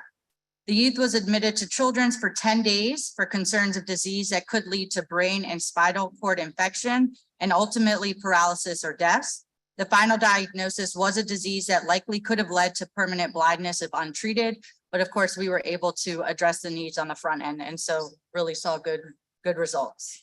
And I would just like to add, this youth had come to JJIC, not to violate HIPAA in any way, but this disease had been lingering with her for over a year. And her incarceration at JJIC led to more medical treatment than that individual had ever gotten in her time in the community. So that relationship with Children's Hospital, that partnership with Children's Hospital, I will say in my tenure at JJIC is critical, is vital, but it's a very healthy relationship and I'm glad to be in partnership with them. They work very, very hard and they care about the staff that is from Children's Hospital that is at JJIC. They care about those kids in the same way that we care about them. This is not a paycheck. This is a passion and a purpose. And I'd just like to add seconding to that, there's probably been 2 or 3 youth in our care in the last several months who arguably lives have been saved in a medical sense because of the treatment that they've received through Children's Hospital and our coordination of care. In regards to our security department, some updates in their area. We did do a promotion. So one of our grounds patrol officers was promoted to the system security supervisor. And so that position is now filled. It may not have been reflected in Q2 updates, but we also recently hired 2 additional grounds patrol who would fall in Q3. And so we're seeing that department grow. We also received patrol vehicles. And so 4 additional vehicles that are being used, you'll see also in the intensive in-home and community supervision program, but also used as patrol vehicles for the facility as well. Some of the barriers again include limited applicants. This number will change for Q3, but for Q2, there were only 4 out of the 8 grounds patrol officers employed, and then technology infrastructure and just ensuring our internet is working properly, our radios are working properly, all of the technology that's involved in security are operating properly. Next, I will review youth supportive services and updates in regards to programming successes. The intensive in-home and community supervision program, we had 53 youth and families participate in Q2. Of those, 32 were new enrollees. 19 successfully graduated the program. 8 youth were unsuccessfully discharged from the program, so they did not meet program expectations. Of those 8 youth who were unsuccessful, 5 were rearrested while enrolled in the program. In regards to our partnerships and programming activities with community partners, we are having our weekly conflict resolution workshop, which comes 3 times a week and is able to work with all of our kids to learn various skills in resolving conflict and not using violence or aggression in that manner. The Young Artist Movement, we had 2 programs actually with the Young Artist Movement in Q2. One, we did a dining hall mural. So we did an unveiling, forget what month that was, and then we also had a summer session. So we just did a second mural in Q2 as well. Our grief group, so we had our second cohort of a grief group, which is sponsored through Children's Hospital. Artivism dance group began in Q2. And so this is a therapeutic dance program that the children apply and participate in. And we're now in the second cohort of this group. Similarly, the New Orleans Youth Coalition, we have a basketball program. We completed cohort number 1 and we are on cohort number 2. And again, this is beyond just basketball. There's a very therapeutic component. So before even practicing or doing any drills, there's about 30 or 45 minutes of therapeutic processing that's done. And also a good way for you to learn how to release anger, aggression, feelings, trauma, and all these things through physical activity. And then we talked about this with the Travis Hill update, but there was also a CBS interview to highlight some of the successes seen at Travis Hill School. Similarly, we have 4 new vehicles. These are the same 4 I talked about with Grounds Patrol, but these vehicles are also used for the intensive in-home and community supervision program that our reentry support specialists are using to go into the community and follow up directly with youth on their caseload and assist in a lot of various ways. We were able to hire 1 reentry support specialist in Q2 and 4 social service workers in Q2. So that was a big change to the department. And we will likely see a lot of increases in services, including individual and group sessions as a result of the social service workers. The next couple slides, and Ms. Williams can speak to, are just images. We have blurred out all of the youth faces to protect confidentiality, but to show you some of the activities and programs that are being done at JJIC. So the first one is of the basketball tournament. We had staff against youth and was really a very good time.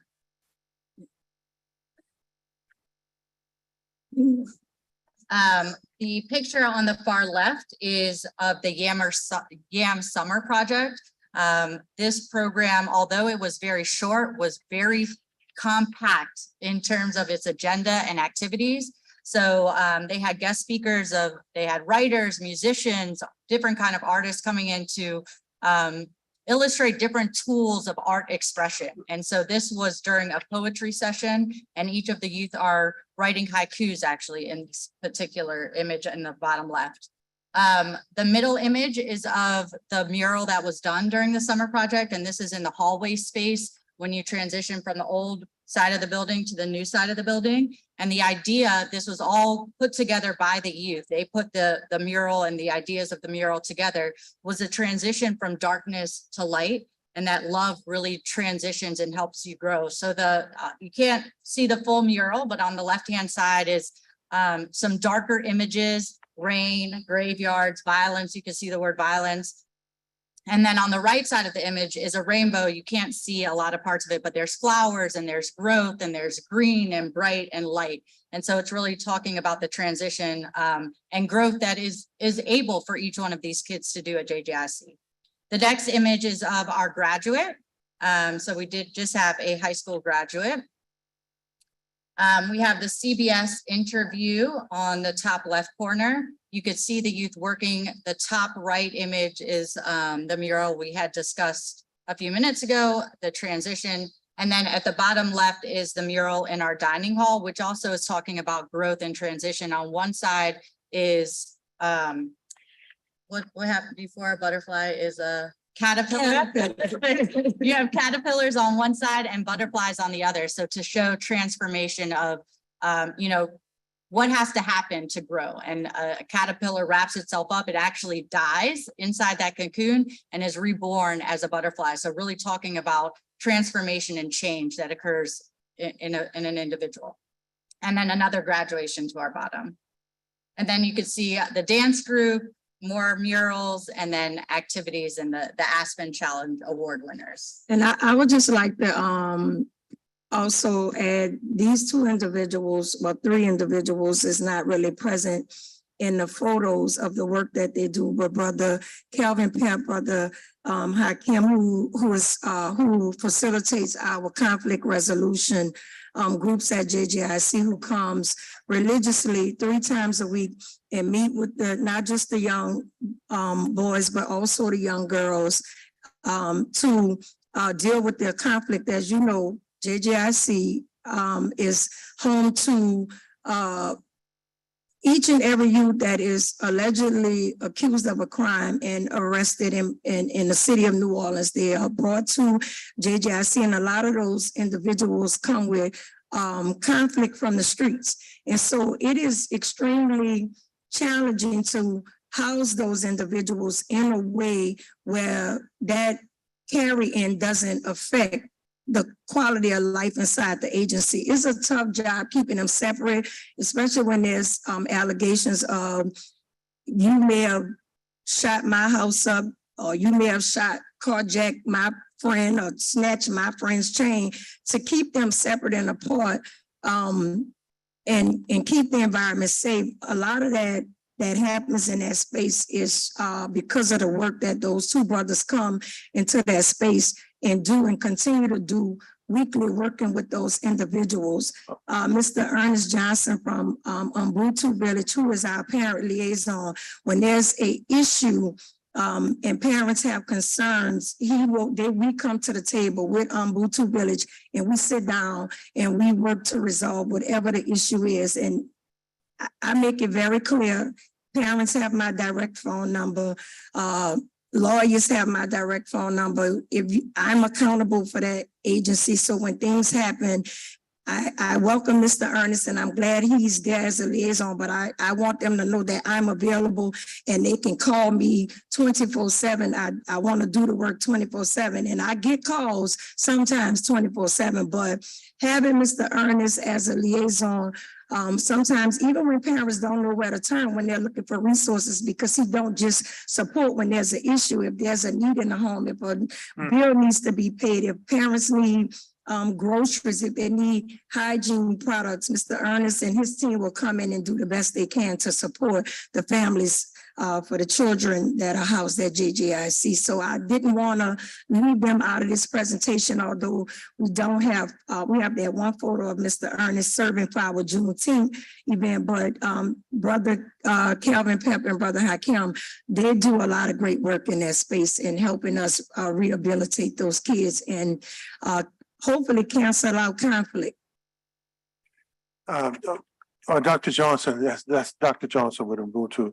Is Dr. Johnson, Mr. Pep and Mr. Kashif, are they compensated for the work they do? So we just entered, Mr. Ernest is compensated, but for a very long time, he did this without compensation. So he is one of our programming partners. We don't have a large programming budget in terms of compensation, but they're appreciative of what we can give.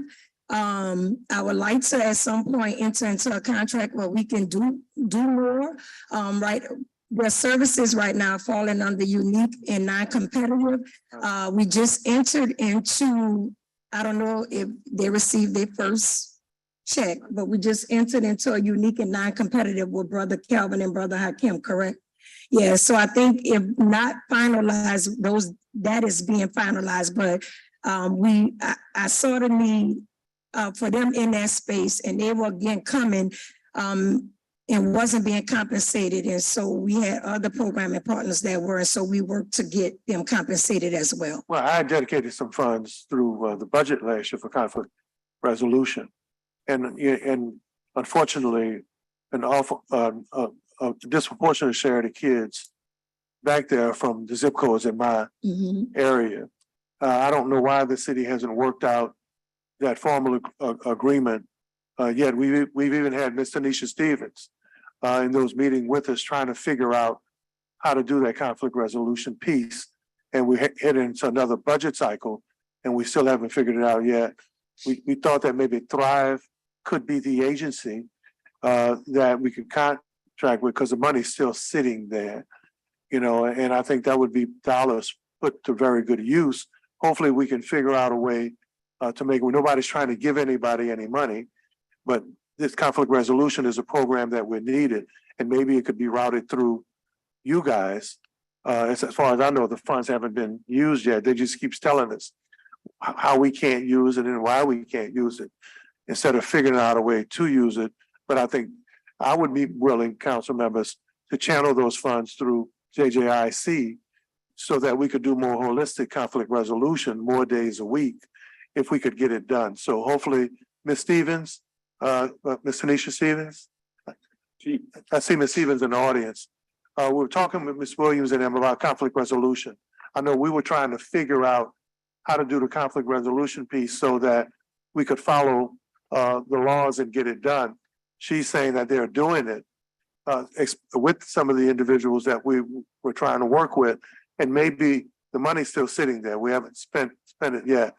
And since many of the kids who go through the system are from the zip codes in my district, if we could route it through or work with Thrive to partner with JJIC, we could have a more holistic way and a better way to do it, where the city wouldn't be nervous about us trying to give somebody some money without following competitive law or the right process. So given that they've started something, maybe this is the opportunity to get it finished. Thank you. Thank you. And thank you for trying to help us on that too. One last thing from me. Are there any comments from colleagues? No. And I mentioned this earlier. There was a period there where I think it was 6 or 8 kids were killed when they were released a couple of months back. Yes, It was inside a 6-week or 2-month yes. period. What do I we? think there was 5 in 1 week. Yeah, Yeah, it was a total of, I think, in that 4 or 5 week period was total about 8 kids yes. who were murdered. What do we have to do holistically, outside and inside, that what a lot of people don't realize is, especially if they're involved in violence, and a lot of those kids have gunshot wounds, they were involved with other friends were shot or killed, that once they're released, if the beef isn't over, or if those crews are still warring, somebody's waiting, and if the family situation is still the same and the living situation is still the same, somebody's waiting to retaliate. What do we have to do to deal with that? Because we're losing too many kids right now. And it's almost like JJIC is a turnstile to death. Right. What more needs to happen? So I'm not one for mass incarceration, but we have to sit them down. When the signs are there, and the signs are usually there, it's like danger ahead, danger ahead, danger ahead. If I am traveling on the interstate and there's a detour sign that's telling me there's something ahead, I don't want to run into, so I have to take another route. And so we have to adhere to the signs, and usually the signs are there that we have to, some of these kids, in order to save their lives, we have to sit them down. And a lot of people get really upset with me, and I don't want to be labeled as one that, I mean, I love these kids, but I would rather them be at JJIC with me than to stand by a graveside or go to a funeral or we have to sit them down so we don't have to lay them down. And when we sit them down, you mean do the work with the family, have some support services outside, find out who the conflicting agents are out there, who they're beefing with, do some work there. And I say that, Councilman Harrison Green, because I remember Chief Compass years ago, especially because he was familiar with a lot of the areas in back with the Project Beef. If there was a situation, he would actually go meet with the families or the individuals who were involved in the beef and de-escalate it. And I don't think we have an organized effort to do that right now, as well as how do we begin to program them so that if the beef is de-escalated on the outside, then how do we prepare them to say, hey, look, that piece is over. The system, we've sat down with the folk who you were beefing with, and they've given their word or have some type of convening.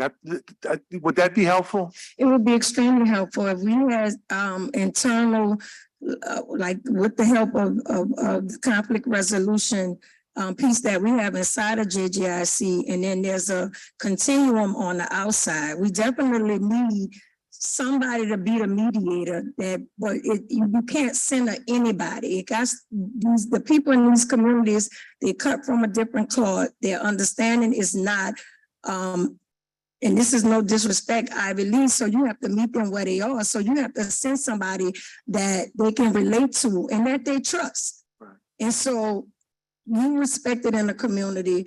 You respect it all over, council members. So hypothetically, if you had a team of individuals that would go, even if a kid is detained inside of JJIC, we're working on them internally, preparing them for their release.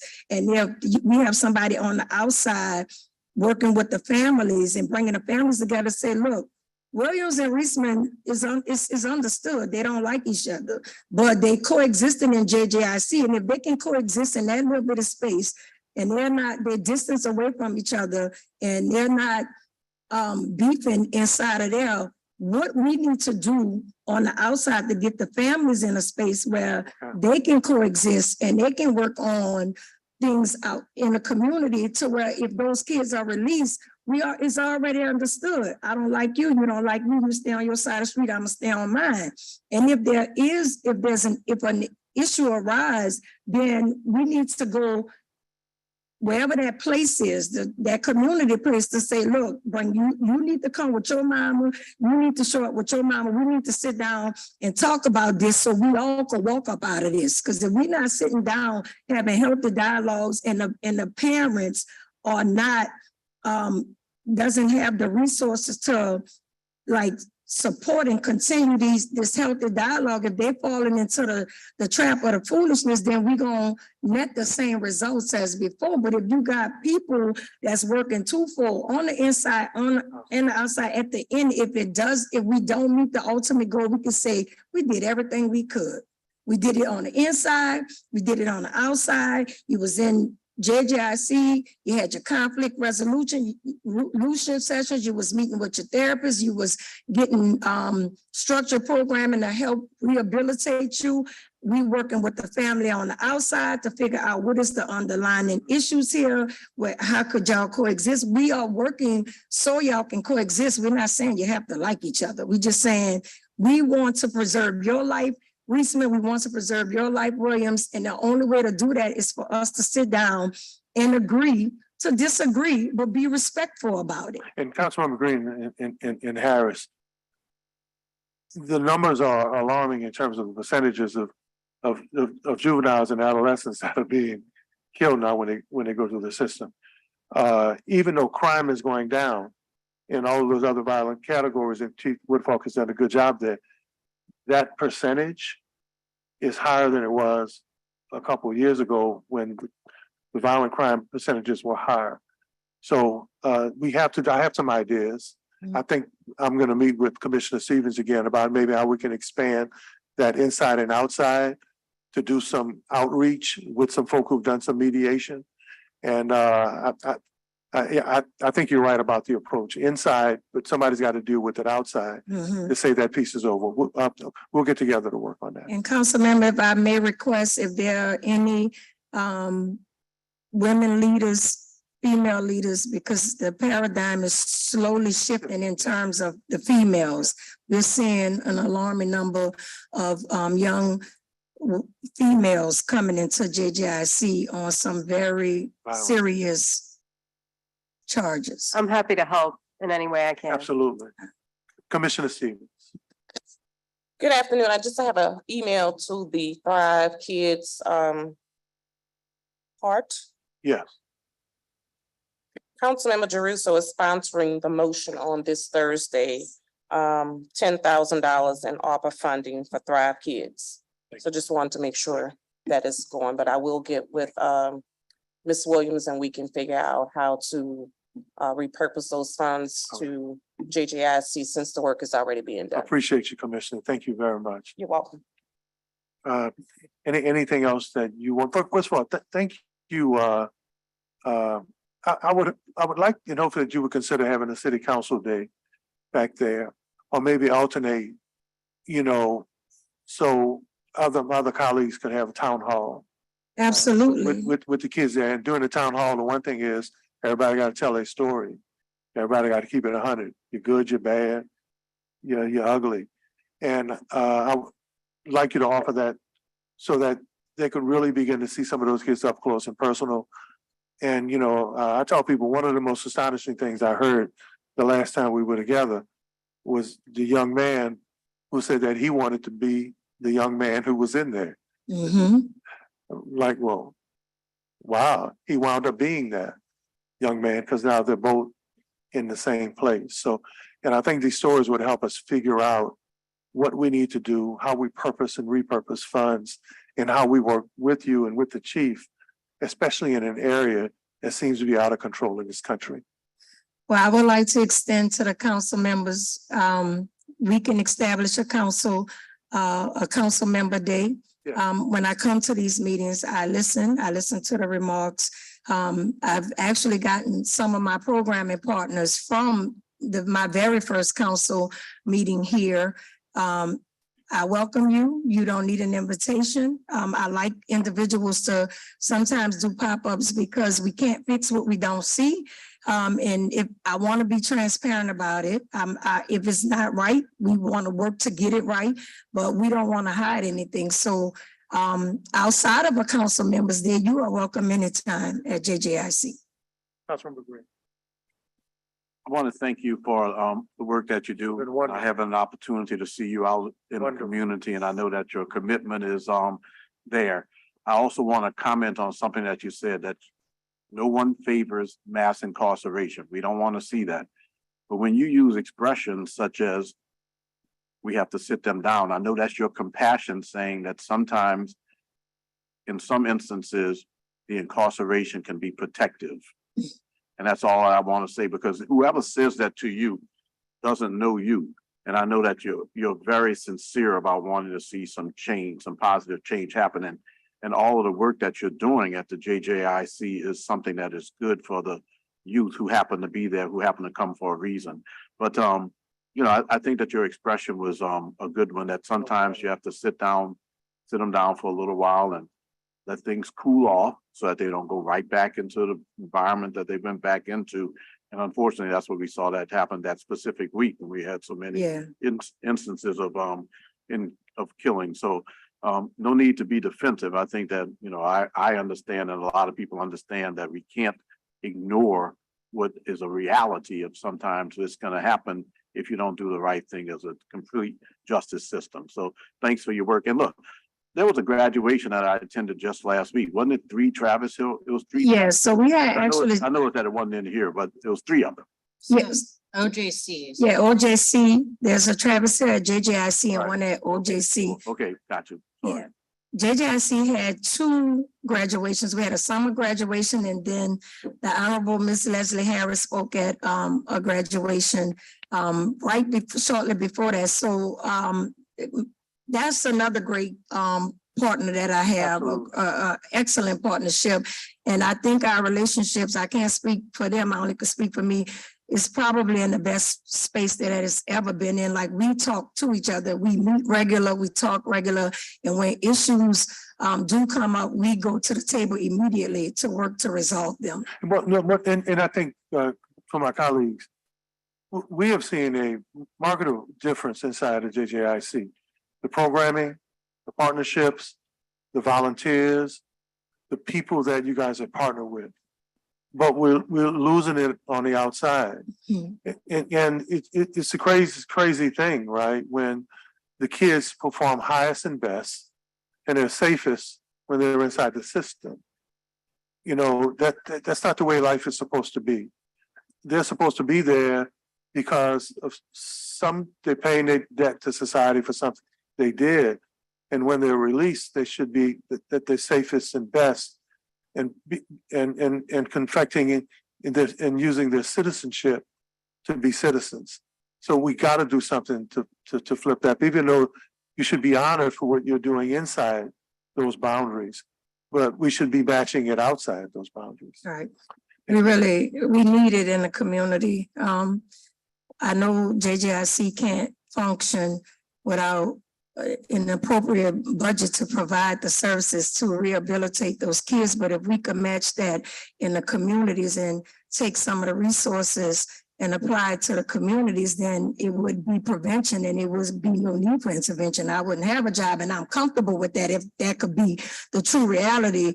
But if we could somehow match it, it will help a lot, and maybe we'll see a greater change amongst what's happening with the juveniles today.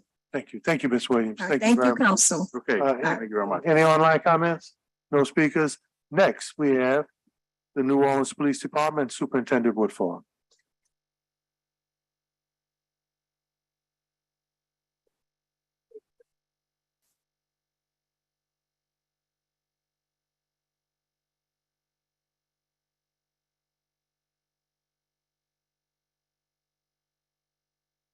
Sure.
Thank you, Superintendent. You can acknowledge who's accompanying you and start your presentation when you're ready.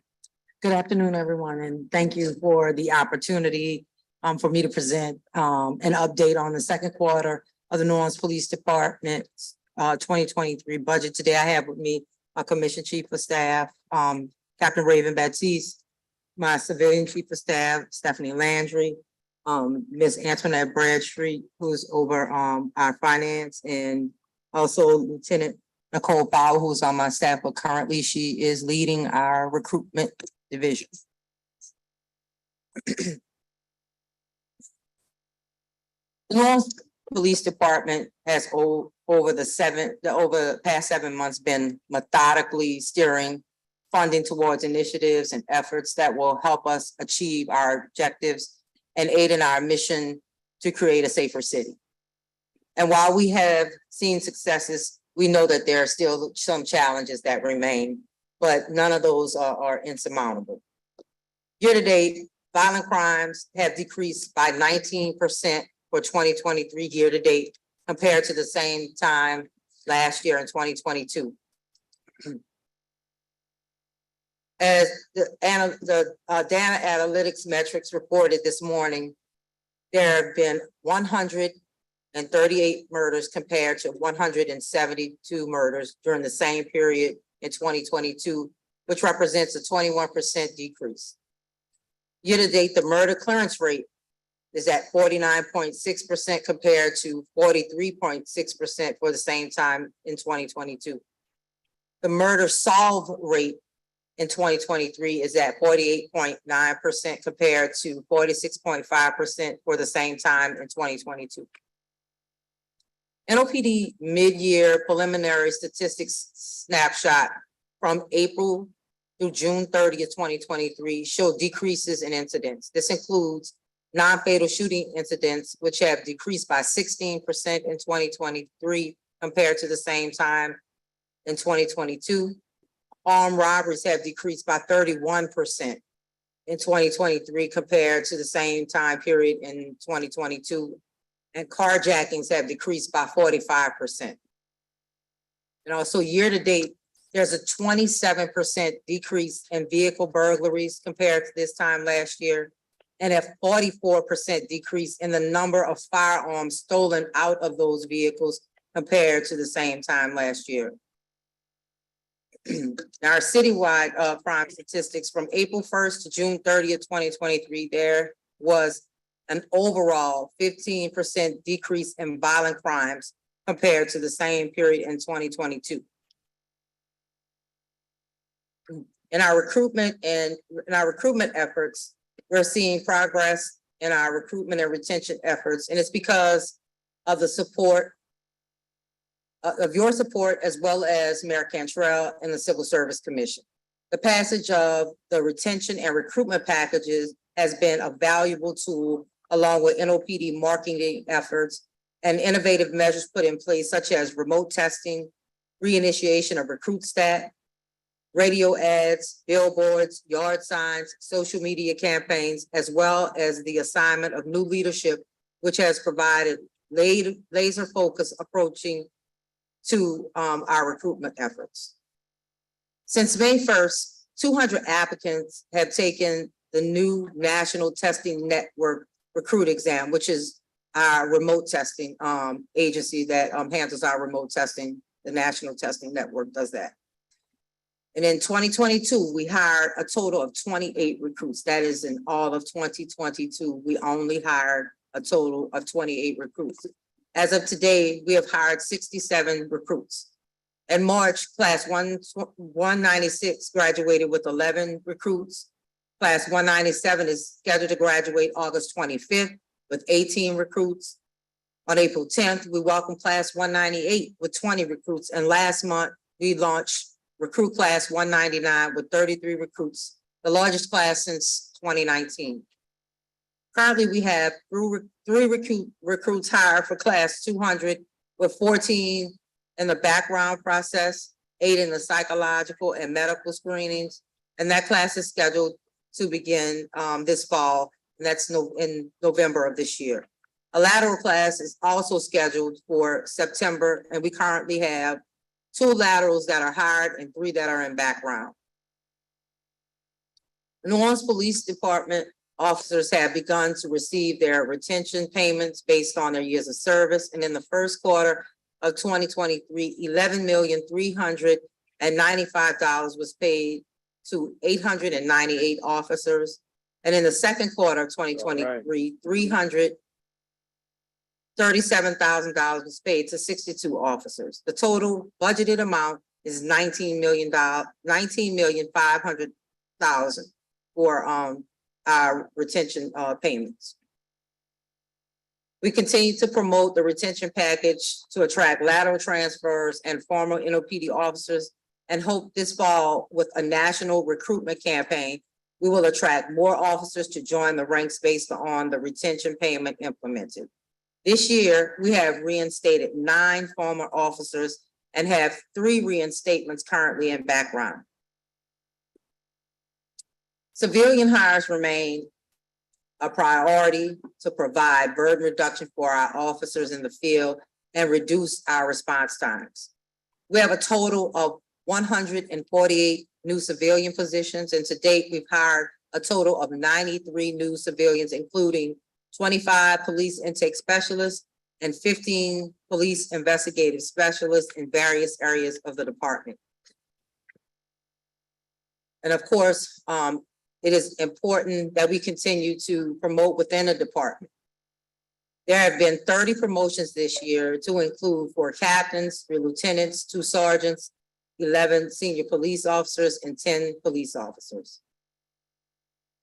And we could not do the work that we do without adding new technology. So the NOPD has invested in technological tools to enhance our investigative capabilities.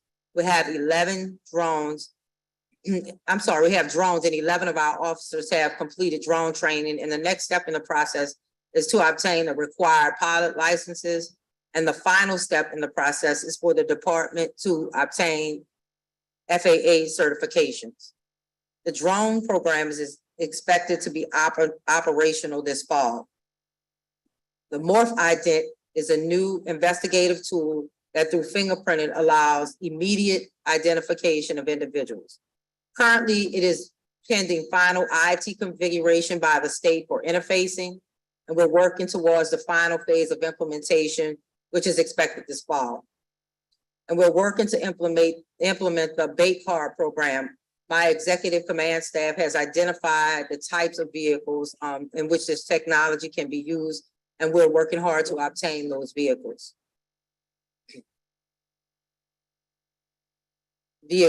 An investment of over $41 million was made in the purchase of over 700 new vehicles. We have received 40 of 49 Dodge Chargers. Of those, 27 are assigned to the Homicide Division, 16 to the District Investigative Units, and 3 to the Special Victims Division, and 3 to the Public Integrity Bureau. The 75 Explorers received have all been assigned, with 73 assigned to District Patrol officers as take-home vehicles. We have also received 3 trucks, which were assigned to the Carpenter Shop, Field Operations Bureau Mounted Unit, and the Management Services Bureau Fleet Unit. 5 vans assigned to the Management Services Fleet Bureau, Fleet Carpenter Shop, Special Operations Division, and Central Evidence and Property Division. 2 small vans were purchased for the crime lab, and 7 Ford Expeditions are assigned to the executive staff. The second vehicle slide provides an update of the status of remaining vehicles that we reported earlier this year were not delivered due to supply chain issues.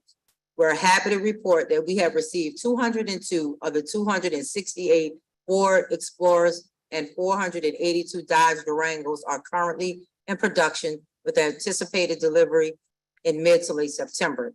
The new inventory of vehicles added to the fleet is allowing us to get closer to the goal of providing take-home vehicles to all our officers. When do you expect the other 66 Explorers?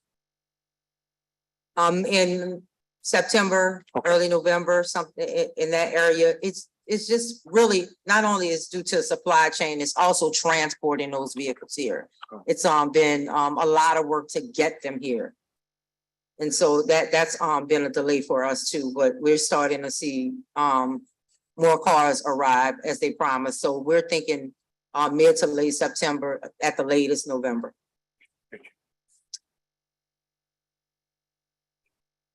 Community engagement. The New Orleans Police Department plans to continue to build on the successes of the Spring Citizens Police Academy and the new Junior Citizens Police Academy, which graduated 18 and 22 participants respectively. Another Citizens Police Academy is scheduled to begin this Saturday, August 12th, and the next Junior Citizens Police Academy is expected to be offered in the fall. Once kids are all back in school, we're gonna partner with NORD and have that program again for our youth. And you have the Criminal Justice Academy down at Martin Luther King. I'm sorry?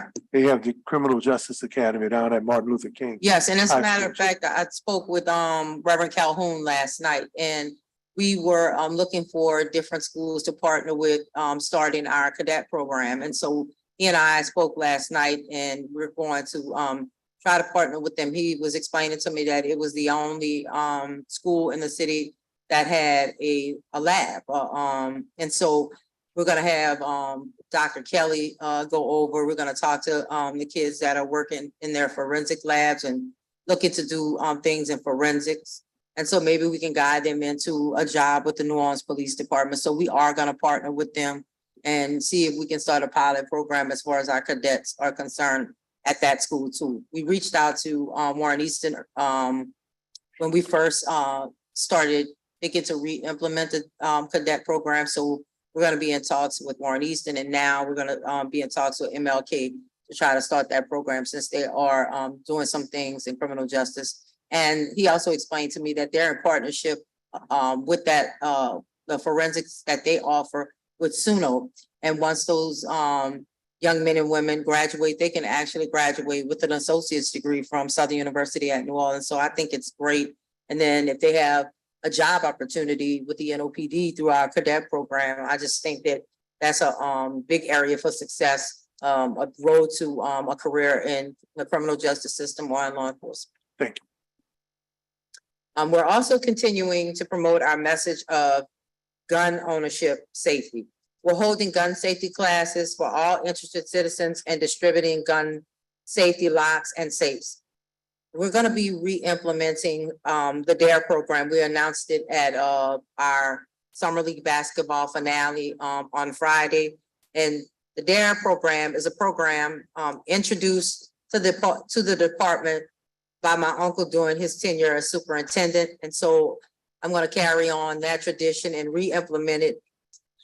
DARE is a police officer-led series curriculum that teaches students from kindergarten through 12th grade how to resist peer pressure and live healthy, productive, drug-free, and violence-free lives. Currently, we have 2 officers who are scheduled to start attending DARE training on next week from August 14th through the 25th in Baton Rouge. And those officers are gonna provide the curriculum in elementary and high schools across the city throughout the academic year. This fall, we also plan to reintroduce our officer-friendly program, which I explained is, as a kid, was probably one of my favorite programs. And it gives the opportunity for our babies from pre-K 4 to fourth grade the opportunity to meet a police officer in a more positive light, not seeing them show up at their homes or out on some incident, but it shows it in a positive light. And so we can create and build those relationships starting with our babies. And this, again, this is another opportunity to engage our youth and build positive relationships while increasing awareness and safety, on safety and civic responsibility. The program involves visits by police officers to school classrooms and follow-up activities conducted by teachers. McGruff the Crime Dog and gun safety advocate Eddie Eagle will be a part of this program presentation. The other upcoming events this year include Faith in Blue, which will take place between October 6th and October 8th, and it will include youth event type events such as bike rides, games, and the like, and of course, National Night Out Against Crime, and it's scheduled tentatively for October 17th. And again, as you are aware, last Friday, we wrapped up our first year of summer basketball league, and during the 8-week program, we had nearly 500 residents attend, 4 law enforcement teams participate, 18 teams from throughout the city participate, and we have given out over 300 gun locks during that time, and 11 resource vendors participated in. Just as of Friday, we even had another agency outside of the city participate, and that was the Opelousas Police Department. So we thank them for coming out and supporting, and also wanting to learn about the program so they can implement it in their city. And next slide, it's a budget snapshot. So the following slides are a snapshot of the NOPD's 2023 budget. The personnel services budget is $173,825,664.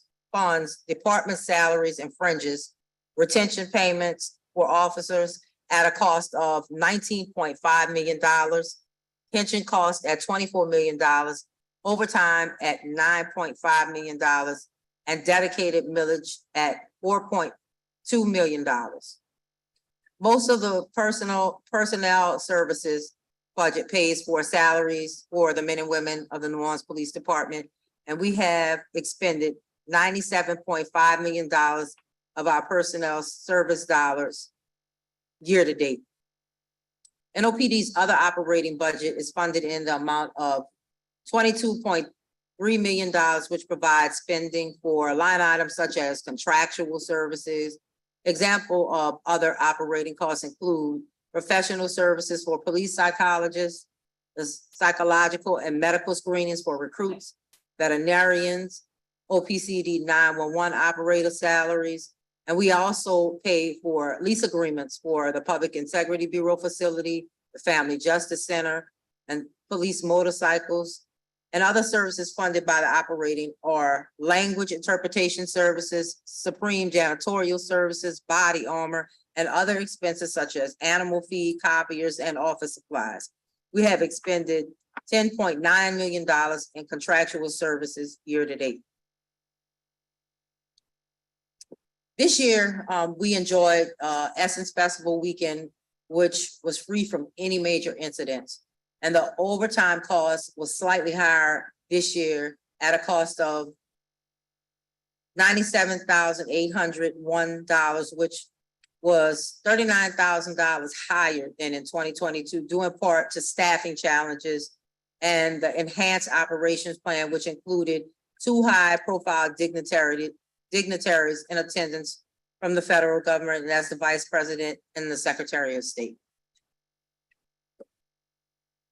Personnel vacancies and requisitions. The department currently has 46 total requisitions in NeoGov, some requisitions with multiple positions. There's a total of 64 vacant positions based on requisitions in NeoGov. The chart depicts a breakdown of requisition status in different phases of the process.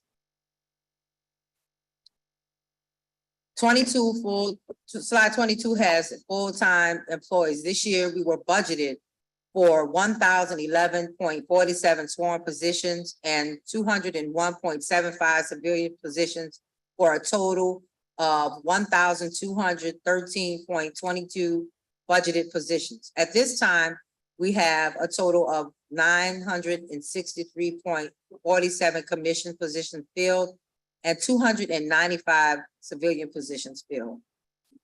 We are 93.25 above budgeted allocations for a civilian position. And based on our current first and second quarter spending, we're projecting a possible deficit at year end if hiring continues. However, because we're now utilizing quarterly based budgeting, the administration has committed to increasing funding after assessing quarterly spending and forecast.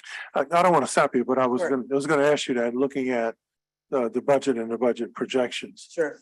So you've spent more up to this point than you actually have left.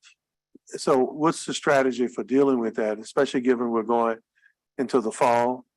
Activities increase in the fall, Yes. events increase, Bayou Classic, the holidays, heading into New Year's Sugar Bowl.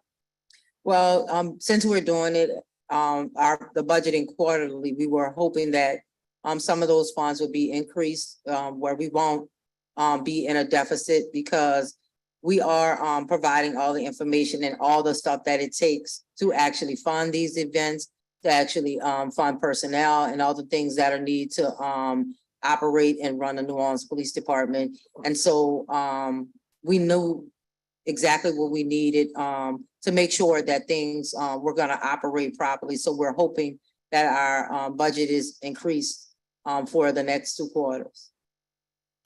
Is it possible to, and I'm just thinking about, the money. Yes. We're not making it. Yeah, and we also have wages reserved. Okay, so it's possible for budget stabilization Yes. that won't affect your program, because you're on a good downward spiral right now. And if it takes money to keep that momentum, do we have enough money left without relying on increases, budget increases? Do you have what's left of your budget to continue the momentum you have now? Currently, like I said, we have some reserve wages, and if we know that we're told we're not gonna be getting any more funding than what we have, then we know what we can and can't spend, and being good stewards of the city's money, the department's money, we're gonna stick to that. If we're told this is all you're gonna get, we know what to do, and we still are gonna be able to operate the same way that we've been operating. May have to tap into those funds that You had conversations with the CEO and the finance Yes. director, though, right? yes. All right, okay. Hey, I didn't mean to interrupt you, but No, you're that was fine. noticeable in your, Right. when you Yes. started your presentation. No, and we said it because in the efforts of remaining transparent and And you were. just showing what it is that we actually need, the funding that we do need, and what we're actually doing with the funds. They are being used purposefully, and so we think that while we're hoping that we're gonna get exactly what we Well, need. for my colleagues here, I don't want to get to a point where you're upside down, right? And no, And you have programs that you're relied upon. You have the opportunity for especially for Lieutenant Powers and recruiting, Mhm. and then there's no money. no, And we we don't want to we're- we don't want to be there. Yeah, we're in constant conversation with the CAO's office, and we know exactly how far we can go. And at this point, we're kind of pumping the brakes on some things, on some of our spending, dialing it back, because we don't know if there are gonna be additional funds, and we need to be able to last through the end of the year. So we definitely understand it. I'm sorry, Councilman Harris, agree, but that was one of those little Jim Singleton moments where that was real noticeable.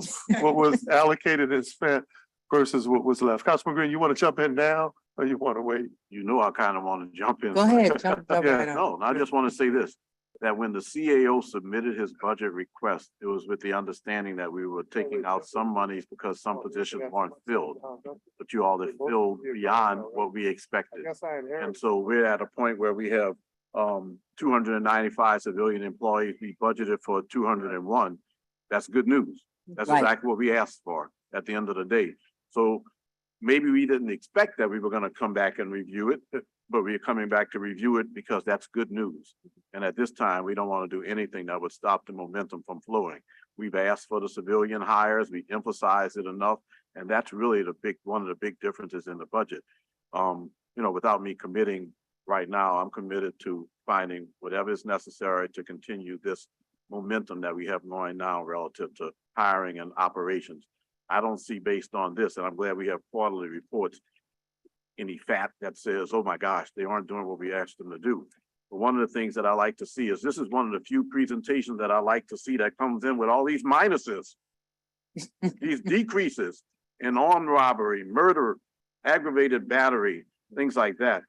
I'm gonna find whatever is necessary to keep this momentum going. I Yes, appreciate your work. and let me say this about, I like, again, we say civilian, but I like to call them our professional staff because they are professionals and they are support for the commission members of the department, but they are just as important as our commission members. And that civilian corps or professional corps adds to our burden reduction, and it also it supports our reduction in response times. And so I think it's paying dividends, and I know we're over that 201, but I think it was necessary. I think it's working, and I think it's paying dividends for us. So I think it will be worth the money to pay. I thought it was worth the money to pay them, hire those people, and get our civilian support really shored up so it can help the officers out on the street with burden reduction and also reducing our response time, which decreases our crime. And I think it is all working in tandem. Yeah, and certainly we asked for it again. We budgeted for 1,011 positions. We haven't gotten those. We have 963. And just for the media's sake, it's not 900 officers. You're saying that it's 963 officers. These are the numbers, right? 963, that's with the commission and also the recruits added into that. Right, So I know. 67 recruits. It's just important for me to say that because the media, not the media, but people are suggesting on social media, oh, they're under 900 officers. Okay, I mean, at the end of the day, the numbers are right here. You can peruse them.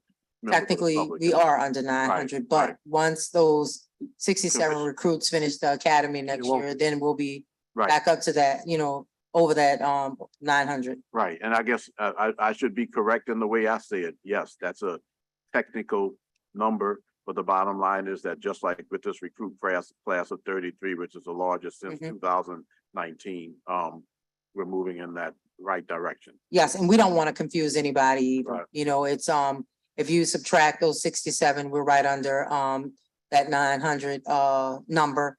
And so when we add them together, we never add them together on paper. When we say what we have, we say 898 commissioned officers, because we know that those recruits are still in the academy. We're not counting them in, but as a whole, we're counting that 906. That's where that 963 comes from. Councilmember Harris. It's been a long day and I wasn't going to say this, but listen, as the only woman sitting up here and as the only Black woman sitting up here, it's amazing to see you all. I want to take a picture because it's the new world order. It is. It's beautiful and it's inspiring. Lieutenant Powell, I know you from Women's Leadership Academy and I know what good work you do. And, I just want to say thank you because these numbers are good and going in the right direction. There were some incidents in the 6th district and we can talk about them offline. But I did recently speak to some constituents who asked the question, how can civilians be supportive of NOPD and your efforts? And I touted things like CopState, which is a great organization, some beautification efforts that happen in the 6th. I know the 1st district has a great support network too, but what else can people who want to support NOPD do to help you all keep up morale, especially when you're facing buildings that have no AC for 3 months and other issues that have sort of plagued that are not your fault, but definitely do impact police morale. And I'm so glad to hear that because man, everywhere I go over and over and over, you hear our community partners, our community members, citizens from all over, from your district to Councilman Thomas's district, Councilman Green's, all of them really, asking how we can support. And I haven't heard that in a very long time. And it's so many different ways, getting involved, going to those community meetings, making those, getting back to those community organizations, those neighborhood watches, those getting to know your neighbor, and watching out for each other. We're giving us the information that we need. We can't be, the community is our eyes and ears all the time. Of course, they're everywhere when we can't be places that they are. So giving us that information, calling anonymously. Of course, we don't want to put anyone in any type of danger or any sticky situations or anything like that. So that continuing support, just saying, thank you, good job. In any small, police really like those small gestures. When I first was appointed to the interim spot, a lady, I want to say she was in a part of the Metropolitan Crime Commission. She said, I'd like to buy officers a cup of coffee. Is that okay? I said, sure, it's okay. So what she do? She sent cards for every officer and everyone got one so they could just buy a cup of coffee. That's a small gesture, but it went a long way. It was a thank you. And sometimes that's all anyone needs. It's just a thank you. So just supporting us, just being patient with us too, because, crime didn't rise like this overnight. It took some time, but we are working day in and day out, trying to make sure those numbers are reduced. And we are seeing dividends. We're putting the work in. We're watching the data. We're sharing intelligence with our criminal justice partners, our law enforcement partners, and it's paying dividends. But our biggest, and I'll keep saying this, our biggest partners are community members. And so we thank them because they are doing a lot of the work. That's why it's so important in my mind to keep neighborhoods together, because you're absolutely right. I said to the DA earlier today, there was a series of church break-ins and the community knew exactly who was doing it and helped give that tip to you all to apprehend this person who was breaking into churches for no reason. Right. So again, when we get into short-term rentals and things like that, when I say I'm not anti-STR, but I am pro neighborhood, it's because keeping neighborhoods together and making sure neighbors know each other and watch out for each other is just so critically important for safety's sake. And those real strong communities have those small organizations where you see people are linked together.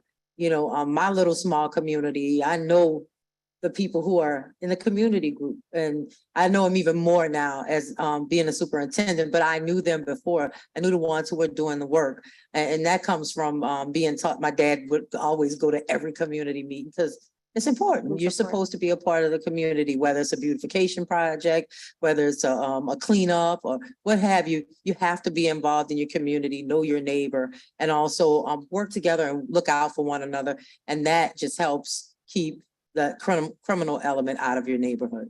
And I just want to, your commanders are so important to me, and the communication that my staff and I have with them is so critically important because they tell us what we can do. For example, in the second district, the streets are all torn up, right? And it's like, what can we do as city council to make sure that DPW is doing its job so that those brand new, beautiful cars aren't falling into potholes? So please keep the line of communication open and tell us what you need and what we can do as city council to make sure that we're supporting you and your officers. Because as much as community support is needed, I think city council support is absolutely critical to make sure that we're funding departments that can support you and support public safety. I'm glad you mentioned that, because after the budget meeting on yesterday, and during the budget meeting, someone asked a question about what are we going to do about 18-wheelers driving through residential neighborhoods. And that is like my pet peeve. Those 18-wheelers in those residential neighborhoods. And it's because my father calls me about them all the time, telling me about the ones in his neighborhood. So he's calling directly, like, what are y'all doing? What are you gonna do? So we actually talked to the head, Sarah from DPW. So we're gonna do a sweep. we're gonna get together and go out and do a sweep because it's going on in the lower Ninth Ward, it's going on in New Orleans East, it's going on uptown, and it's ruining people's homes, the foundation on their homes, and it's definitely ruining our streets. And there are some major street projects going on. We're trying to repair things and then they're tearing up others, and it's just not fair. So that is a big push that we're gonna give to make sure that that's not going on in anybody's neighborhood, whether it's uptown, downtown, back of town, New Orleans East, or the lower 9. Hallelujah. Glad to hear that, Councilmember Green. I'd just like to take this opportunity to thank you all for the work that you do. And I know this is a public meeting and I'm gonna say a couple of public examples, but thank you for the work that you do. It's greatly appreciated. These numbers are so exciting for the city. I don't know if the media is gonna pick up on these numbers like they should, but I mean, crime is down. Violent crime is down, and it's because of the proactive work that you're doing, and it's greatly appreciated. I want you all to help me with one thing, because you all do the right thing in those instances where somebody is taking over an intersection and they're doing donuts and they stop everybody from passing, they stop people from going to the drugstore. In the instance where you all cited someone, the New Orleans Police Department, you cited them with the correct thing, in my opinion, obstruction of a highway, Yes. of commerce. I'm going to be politically neutral and say, let's make something stick, okay? And it's not completely on your end, but I know there's intergovernmental and interjustice coordination. We got to make at least one of those things stick, because it's an insult. They know what they're doing in terms of the fact that the police won't chase them, et cetera, et cetera. They set it up over the internet. But I appreciate the fact that on Saturday night past, 2 officers showed up with lights flashing and everybody ran like crazy, you know? Right. On Sunday, on last night, I was on the interstate and a guy got out of his car and he was walking backwards against the traffic, which in the 3rd lane of all places to go. But New Orleans police officers, I passed by the side. I was a little afraid because of the way he was holding his hands. I thought he might have had a weapon. But your officers showed up in a timely manner and did the work that was needed to be done, assisting, I guess it was EMS, with the work that they had to do. Right. On the Sunday before that, there was a call of automatic weapons fire in the 7th Ward. Officers showed up in good numbers in a very timely manner, secured the location, and also did the work that was necessary to pick up those shell casings, and also had to restrain someone who was emotionally attached and refused to honor the yellow lines or the yellow tape. But they did so in a very calm manner, something that doesn't get in the paper, but he was a little bit out of control. But they still, it was Officer Gray and another officer, I forget, and I should remember the name. But the bottom line is that they did their work. I've been to instances where members of the New Orleans Police Department had to approach 4 juveniles who had robbed someone, 2 of them who got shot off of Eastern Street in Gentilly, and they made an arrest of 4 armed juveniles without incident before they were able to go across a levee and go into another community. Those are the things that we don't hear about enough as a public. But when I get an opportunity to say thank you to the members of the New Orleans Police Department when it's public, I want to say that, because I do proactively go out of my way. Congratulations and thank you, New Orleans Police Department, not only for that, but for using license plate reading technology to solve to allegedly or possibly solve a murder. When the City Council came together and voted to make available to the New Orleans Police Department facial recognition and also license plate reading technology, which had been banned for a while, it wasn't with the assumption that that was going to solve every problem in the world.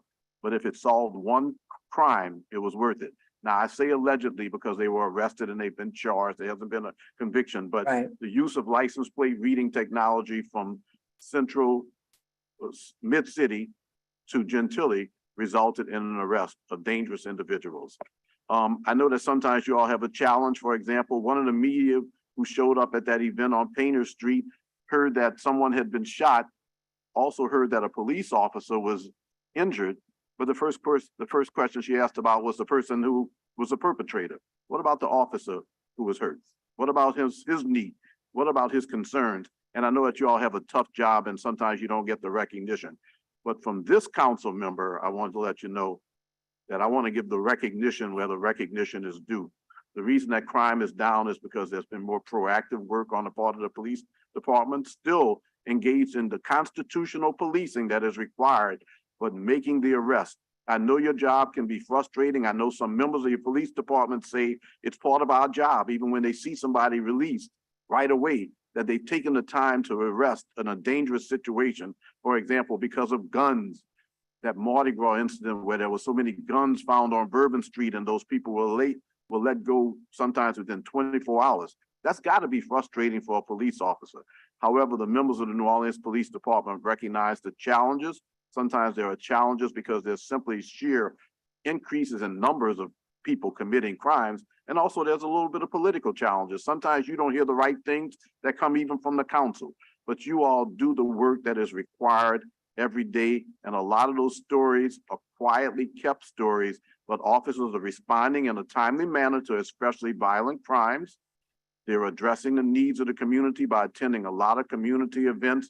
And I've seen a lot of responsible police work that I greatly appreciate. And I'm glad to be a part of this council at the time that we could make resources available that enhance officers staying and even the enhancement of the attraction of officers. Thank you for the work that you do and the leadership. And please pass that message on to the members of the force that you talk about, that sometimes the message doesn't seem as clear as it is, but it's important to recognize that the work that you're doing is recognized and it's greatly appreciated. Well, Thank you very I have to return the gesture and say, thank you for all the support from not only the council, but other elected officials and definitely, this mayor's administration. We definitely understand that this is a team effort. I mean, from DPW to code enforcement, we understand that everything intertwines, even with law enforcement, even with the police department, the fire department, EMS. So we are really on a track to work together. We're working together in when the council provides the support and resources that we need.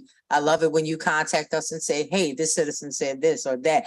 It's makes it so much easier to reach out to those people who do have complaints or who don't quite know what it is that we're doing to stop whatever issue it is that they're having. So I have to say thank you because so many of you have supported us on so many things and have provided the resources that we needed to get the job done. And of course, you know, every day we're not getting a thank you, but I tell you the support and resources that we've gotten from the mayor's administration and the council and other elected officials has boosted morale. I promise you, those cars, the facilities being upgraded, you know, people coming out and volunteering to actually make our spaces better.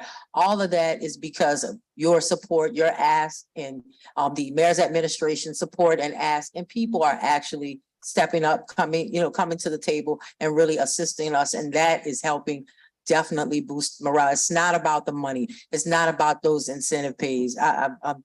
It's not, you know, because that money, it came and I'm sure it went pretty quickly. But it's about being supported, not only being supported by you, but also being supported by the leadership. And that's myself and the executive team. We're always going to support the men and women of the New Orleans Police Department, and also you and the other administrators that are in this administration. Because if we don't work together as a team, it can't work. And so I think we understand that, and we appreciate all the support that you give each and every time. And we welcome when we don't do good too. We want that feedback too, because it helps us become better and change the things that need to be changed. Well, we have a request, and I think I could get a second from Councilmember Harris. Councilmember Green, I think, has increased all of our optimism. Even the jaded side of me, I'm starting to see a little clearer and a little better. So if you could, we would like to nominate him for like a deputy chief. He's definitely getting a challenge coin. Yeah, and I'm serious, yeah. You're definitely getting a Yeah, superintendent's coin, yeah. definitely. I get a second from you, Councilman. But I want a coin too. Yeah. You get a coin. You get the title. Everybody gets a coin. That's right. Everybody gets a coin. If you could wrap up your report, we'd Sure. appreciate it. Thank you. The department received American Rescue Plan Act dollars, one-time funding in the amount of $3.2 million, which funds much needed equipment for our crime lab, central evidence and property, the academy, and IT purchases. The crime lab was allotted $400,000 and has identified equipment and items for purchase, which are in various stages of procurement.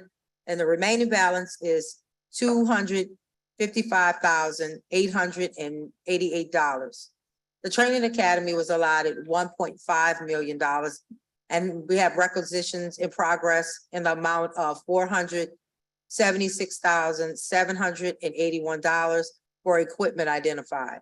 The remaining balance is $1,023,219.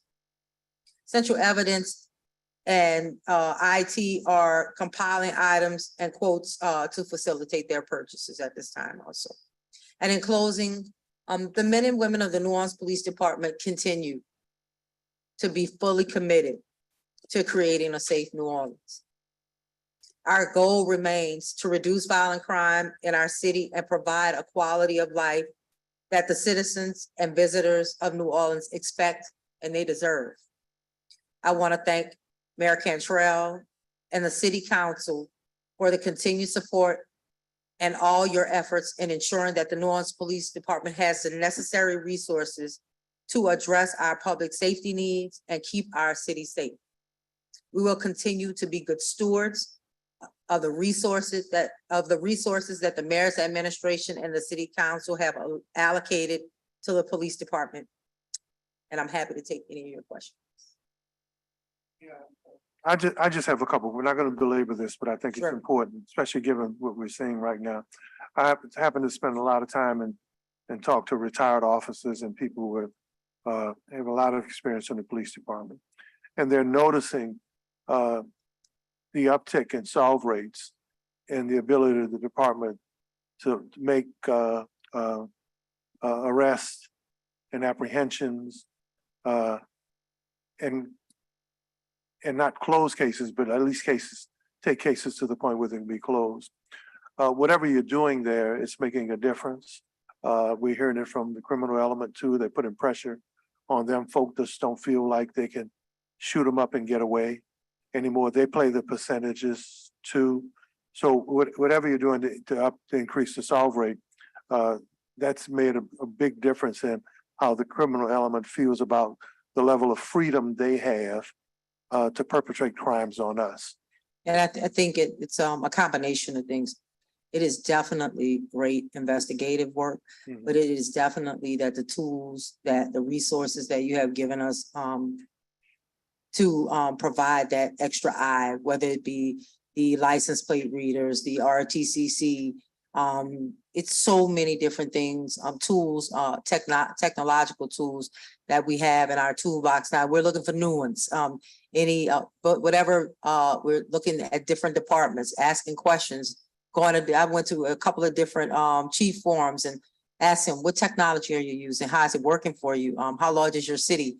You know, just gathering intelligence information to see if we actually have all the best tools that we need as far as technology. And I think we're well on our way with being number one in technology, our body worn cameras, again, the license plate readers, the RTCC, facial recognition, just so many, morph ident, so many different things. The bait cars that we have coming have so many different tools that we're using either again or that are new. And so we're going to keep looking for the best in technology and keep asking for the resources to get those tools that we need so we can continue to have those great solve rates, have those good clearance rates. Those have been great tools for us, and definitely in homicides, they've definitely been helping us out, and we really, really appreciate it. Online comments.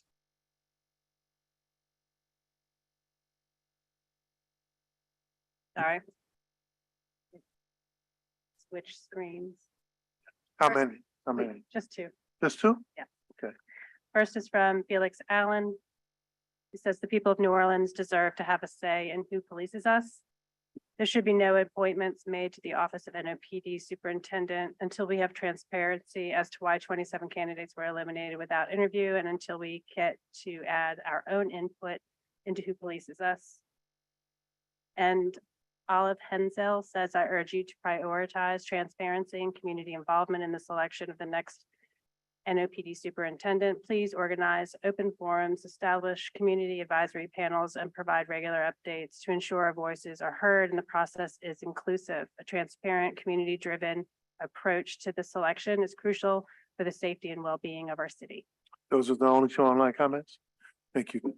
Chief, if you finish your presentation, God bless, Godspeed, and good luck to you in this process. So Thank you. on behalf of me and my family, we wish you the best. Thank you. Thank you. I appreciate your time.